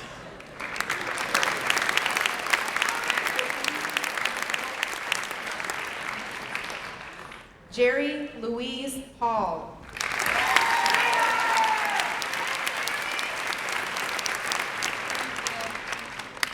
Jordan Elizabeth Hand.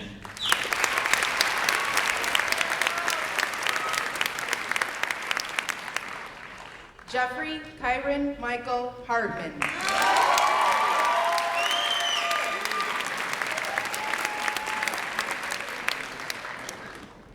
Megan Elizabeth Cadet.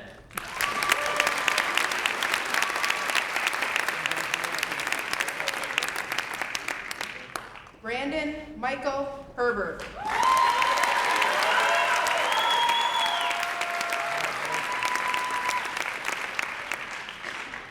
Laura Catherine Herman.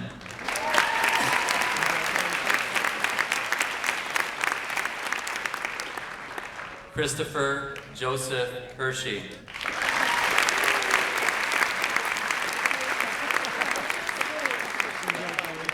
Daniela Alyssa Hickey.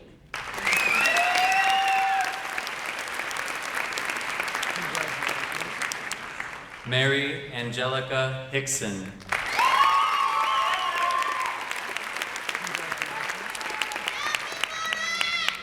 Brittany Lee Holcomb.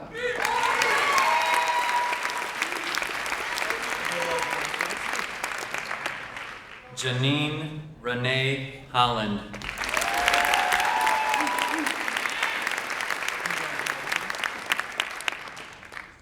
Kelly Louise Houlihan.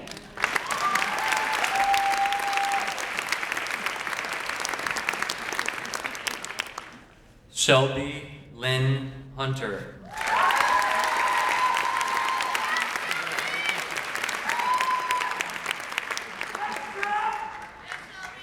Jacob Michael Huey.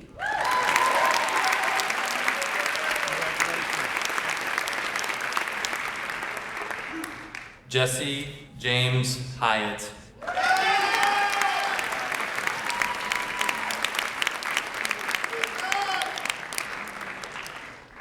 Enyo Sebastian Iafredi.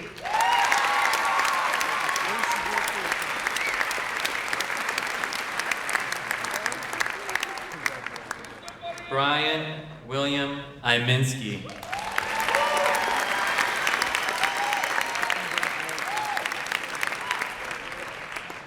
Joshua Norman Ina.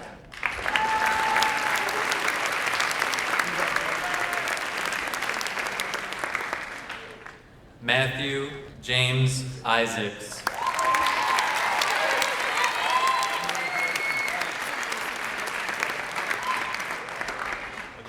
Aaron Bernard Jacobs.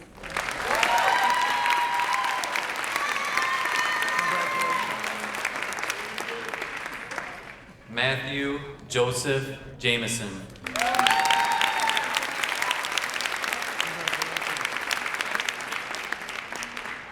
Sterling Prentice Johns.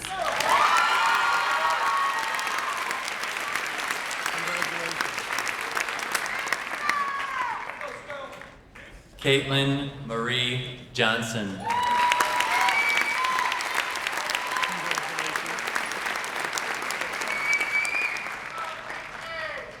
William Andrew Johnson.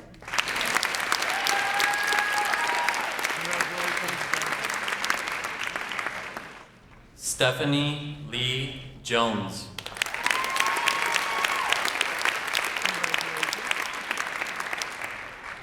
Angela Lynn Cabot.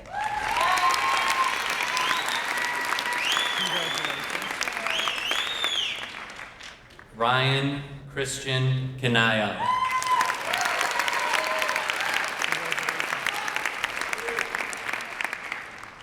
Caitlin Ray Klein.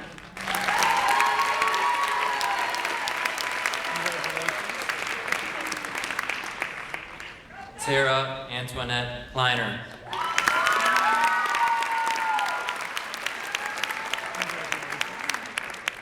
Matthew John Konvinsky.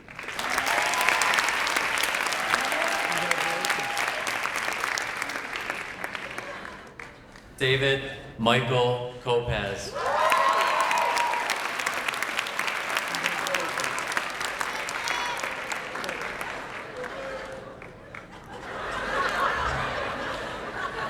Anthony Ahmad Korkis.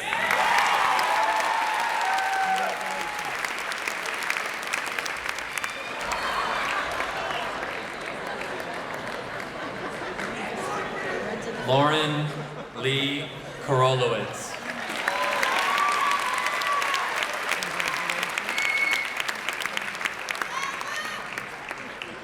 Laura Elizabeth Krepke.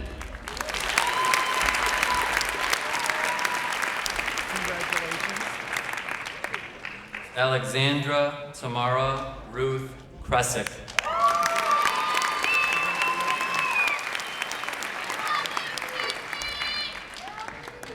Anna Ray Christ.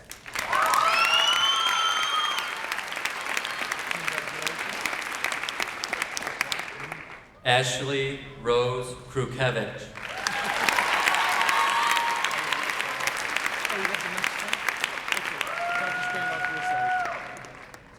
Jessica Marie Crutel.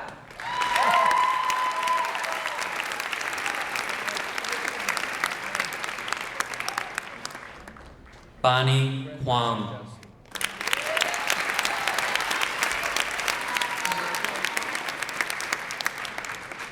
Angela Elizabeth Kolka.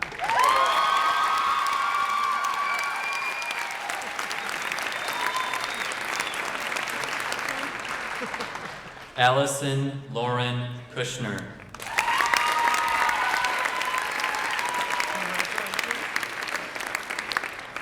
Catherine Marie LaBelle.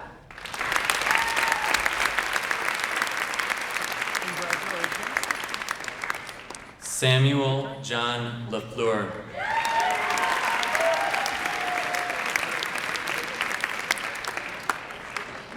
Brett Michael Lambert.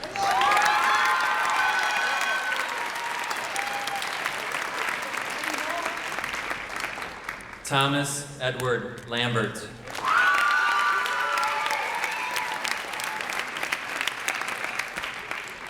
Erica Marie Layer.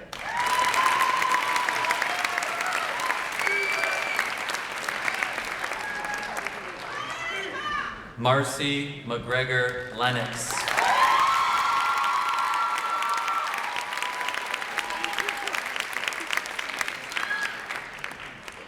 Stephen Daniel Light.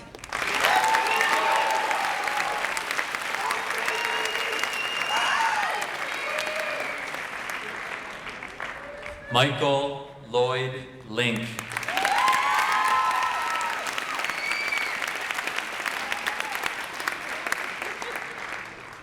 Evan Charles Lanus.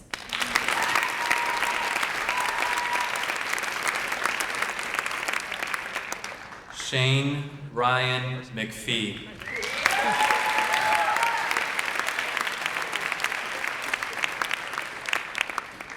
Sarah Elizabeth Maydell.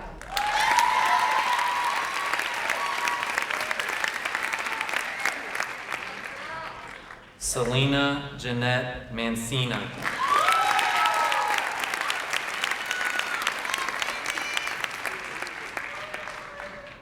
Shannon Marie Mandel.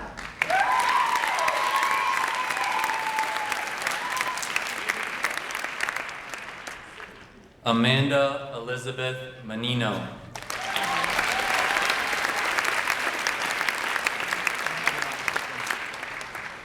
Victoria Lee Mars.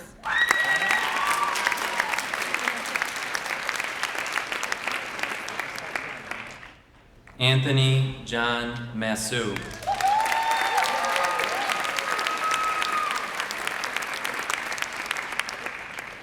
Catherine Elizabeth Matina.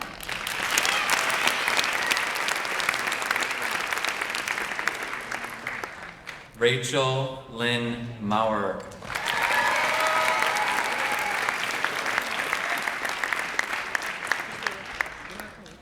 Kayla Marie Malzoff.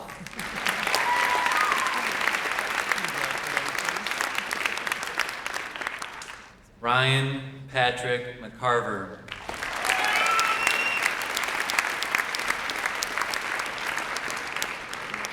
Mitchell J. McLean.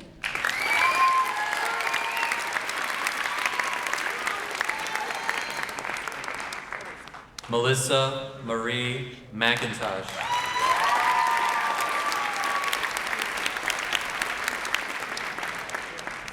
Krista Marie McNichol.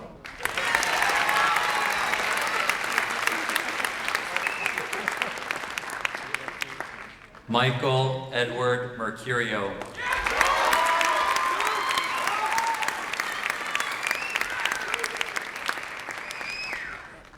Austin James Mertens.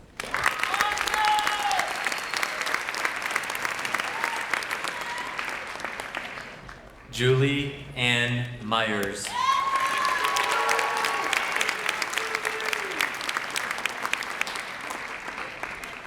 Frances Mary Militello.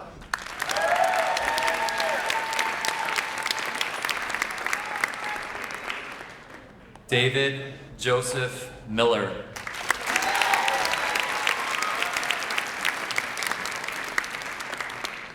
Julian Sylvester Miller.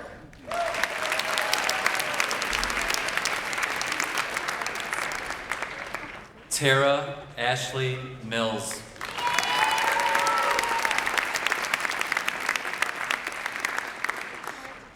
Kyle Donald Minato.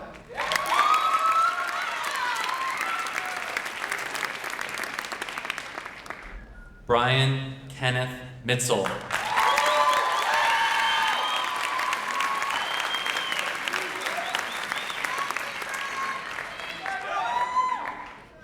Stephen Richard Mitzel.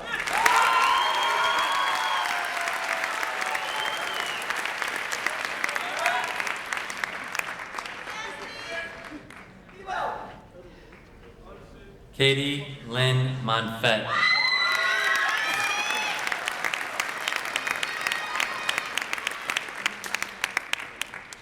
Kathleen Mary Montry.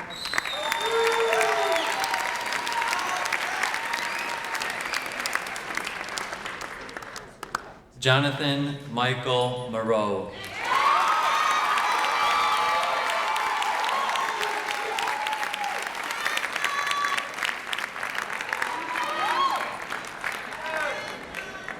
Gina Teresa Moulton.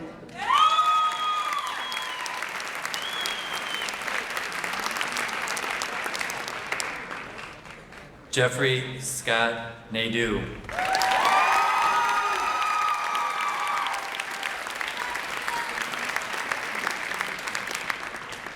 Gregory Dennis Norad.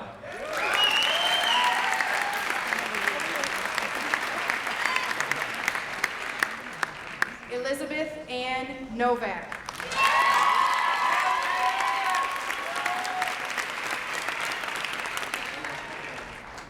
Brittany Ann Ott.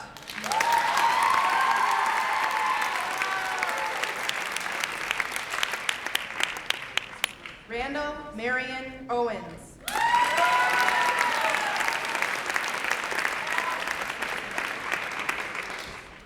Whitney Rayfield Page.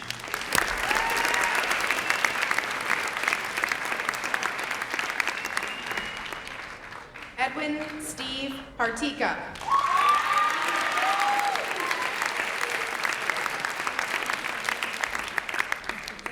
Christopher Michael Patelis.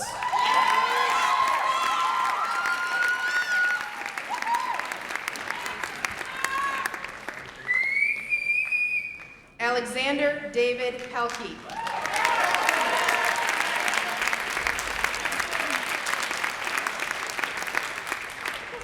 Jessica Christine Penny.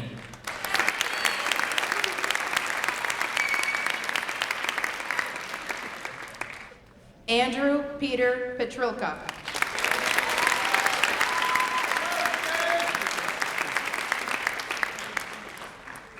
Julia Therese Pecor.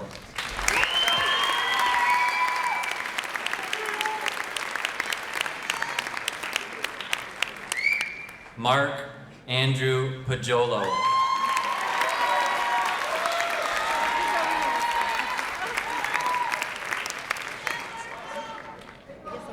Kyle Mark Point.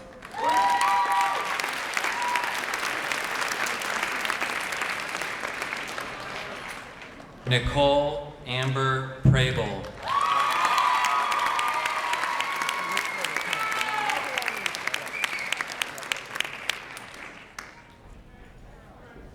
Rachel Ann Polsini.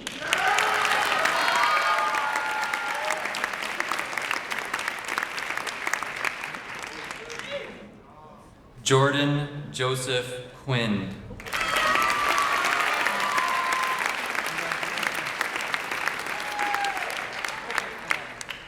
Gabrielle Marie Radjeski.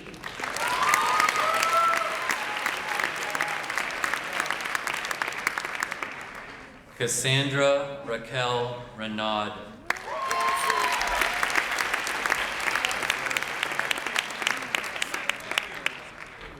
Joshua Paul Richter.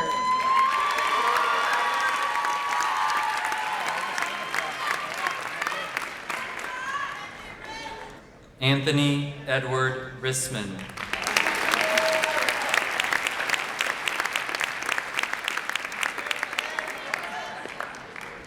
Alicia Marie Robinson.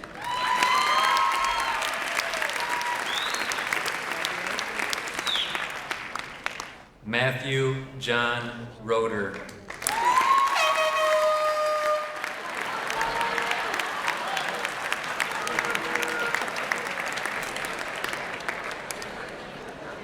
Evan Robert Rollins.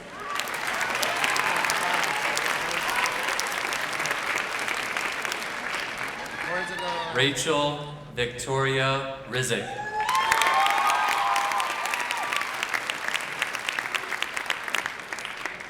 Kelly Marie Salas.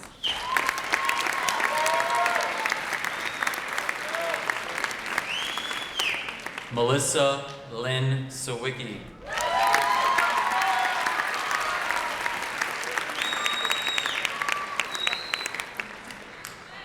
Christopher James Chambray.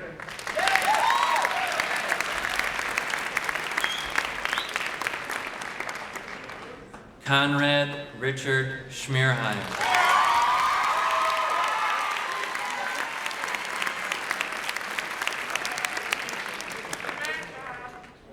Chad Robert Schneider.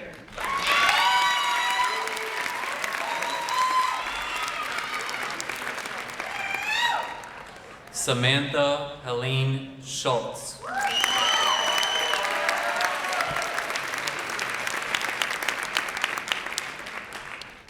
Amanda Renee Sazikin.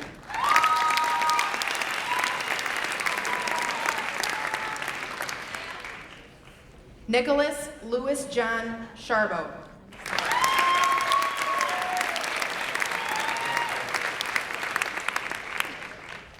Vanessa Athena Shaw.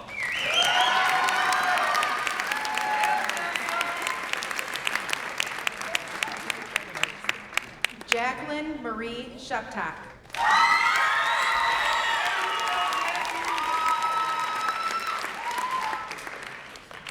Jesse Darrell Smith.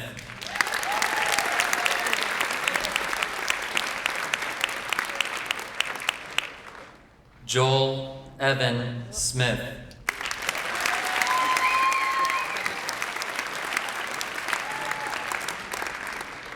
Kristen Elizabeth Smith.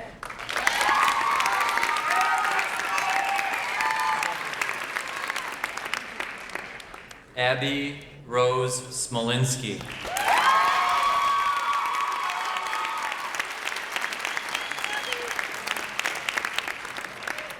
Andrew David Smolinski.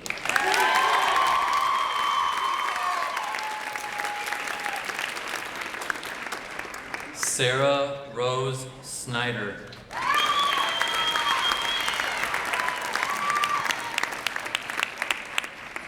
Stephen Patrick Sroka.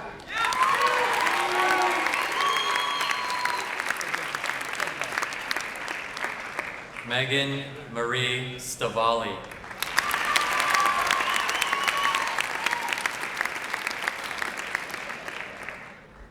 Jeffrey Ryan Steinmetz.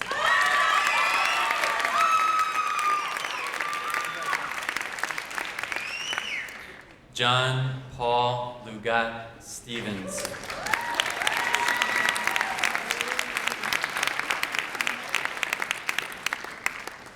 Casey Nicole Steitler.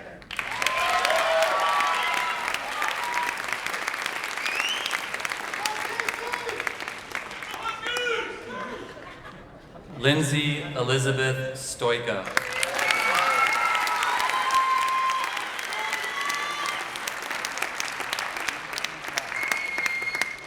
Jonathan Stewart Sties.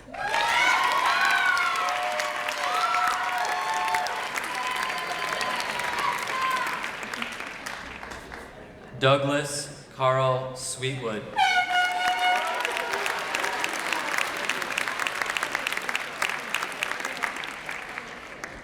Noelle Nancy Schlachta.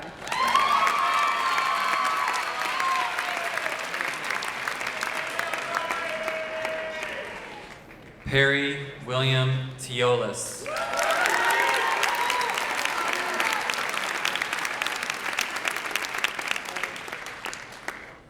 Ashley Renee Thomas.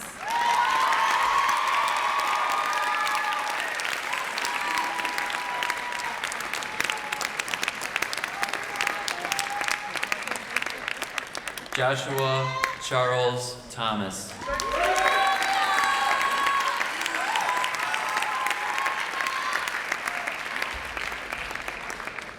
Sarah Ann Teitrin.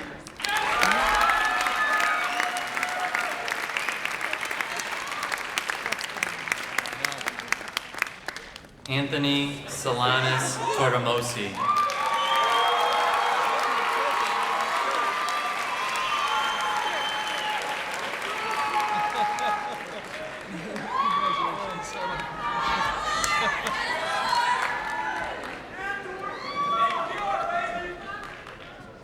Olivia Ann Trocchio.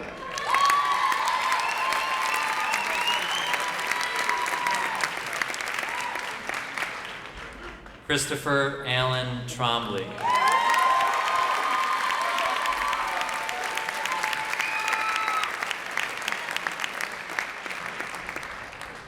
Matthew Charles Umla.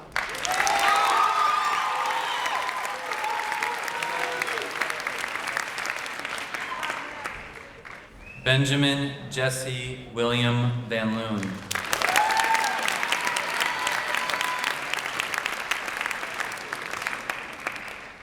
Jillian Patrice Van Overbeck.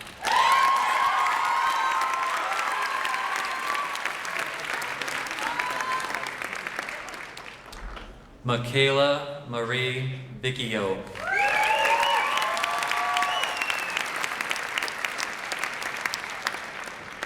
Adam John Vorpagel.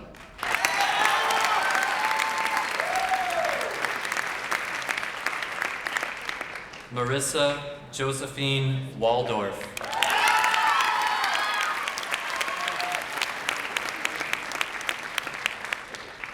Michael Lewis Warden Bologna.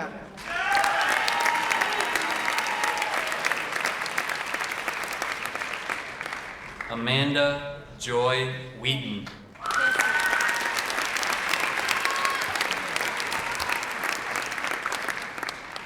Jordan Gregory Williams.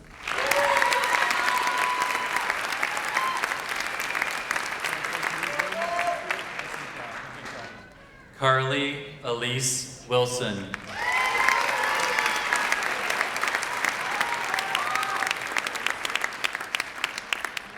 Michael John Wojciechowski.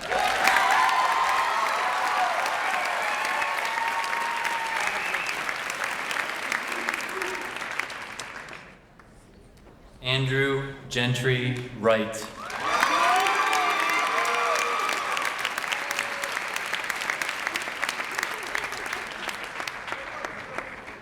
Megan Patrice Wygoski.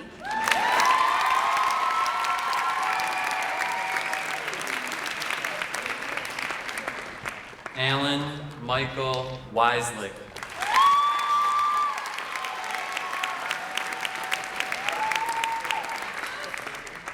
April Nicole Young.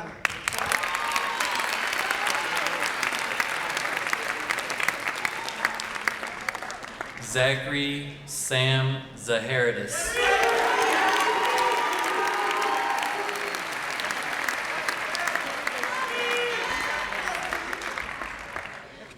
And Allison Elizabeth Zielinski.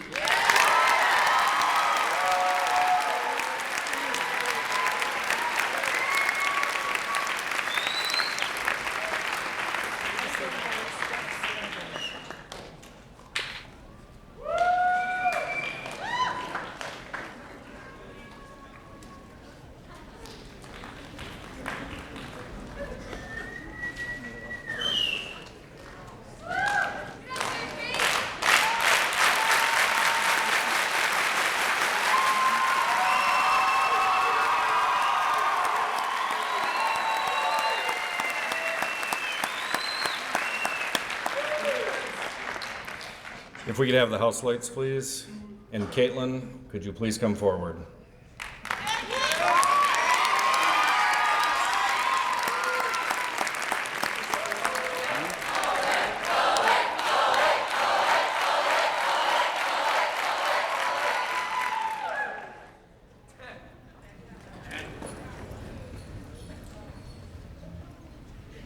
ahead and turn your lights on.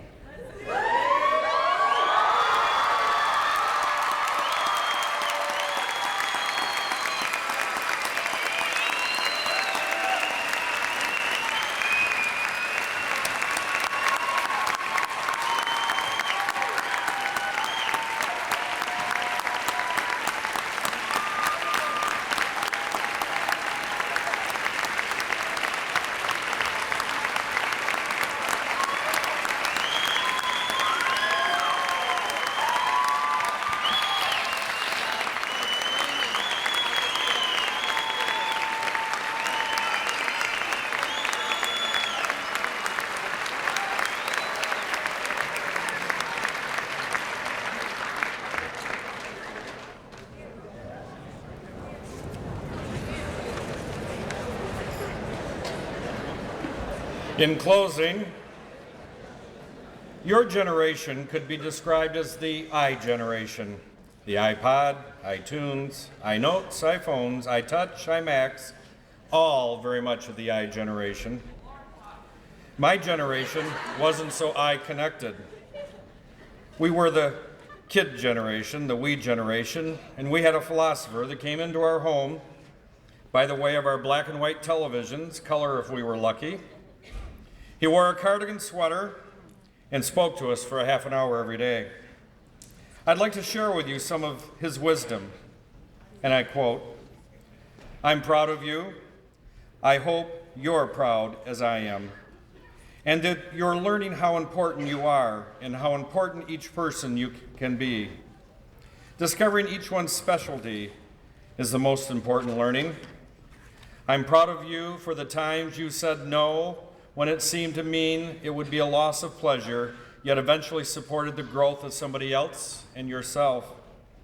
I'm proud of you for standing up for something you believed in, something that wasn't particularly popular, but that assured the rights of someone less fortunate than you. I'm proud of you for the times you wrestled with your problems and discovered how much they have helped you grow. I'm proud of you for anything that allows you to feel proud of yourself. You will be the senators and the doctors and the nurses and the lawyers and the educators and the mothers and fathers of the next generation, and I trust that you will have the opportunity to participate fully in this wonderful world of ours. You'll be the ones that will make the decisions. You'll be the ones that will make the difference. I trust as the time goes on, you will be aware deep inside of yourself of the kind of difference you have been privileged to make. May you seek out your own continuing life education, and over time, over your whole lifetime, may you grow in faith and reverence, uprightness and morals, knowledge of language and arts, forgiveness, honesty, commitment, maturity, and your capacity to love. You see, my generational philosopher was not an I person. He was Mr. Rogers, and he welcomed us into his neighborhood every day.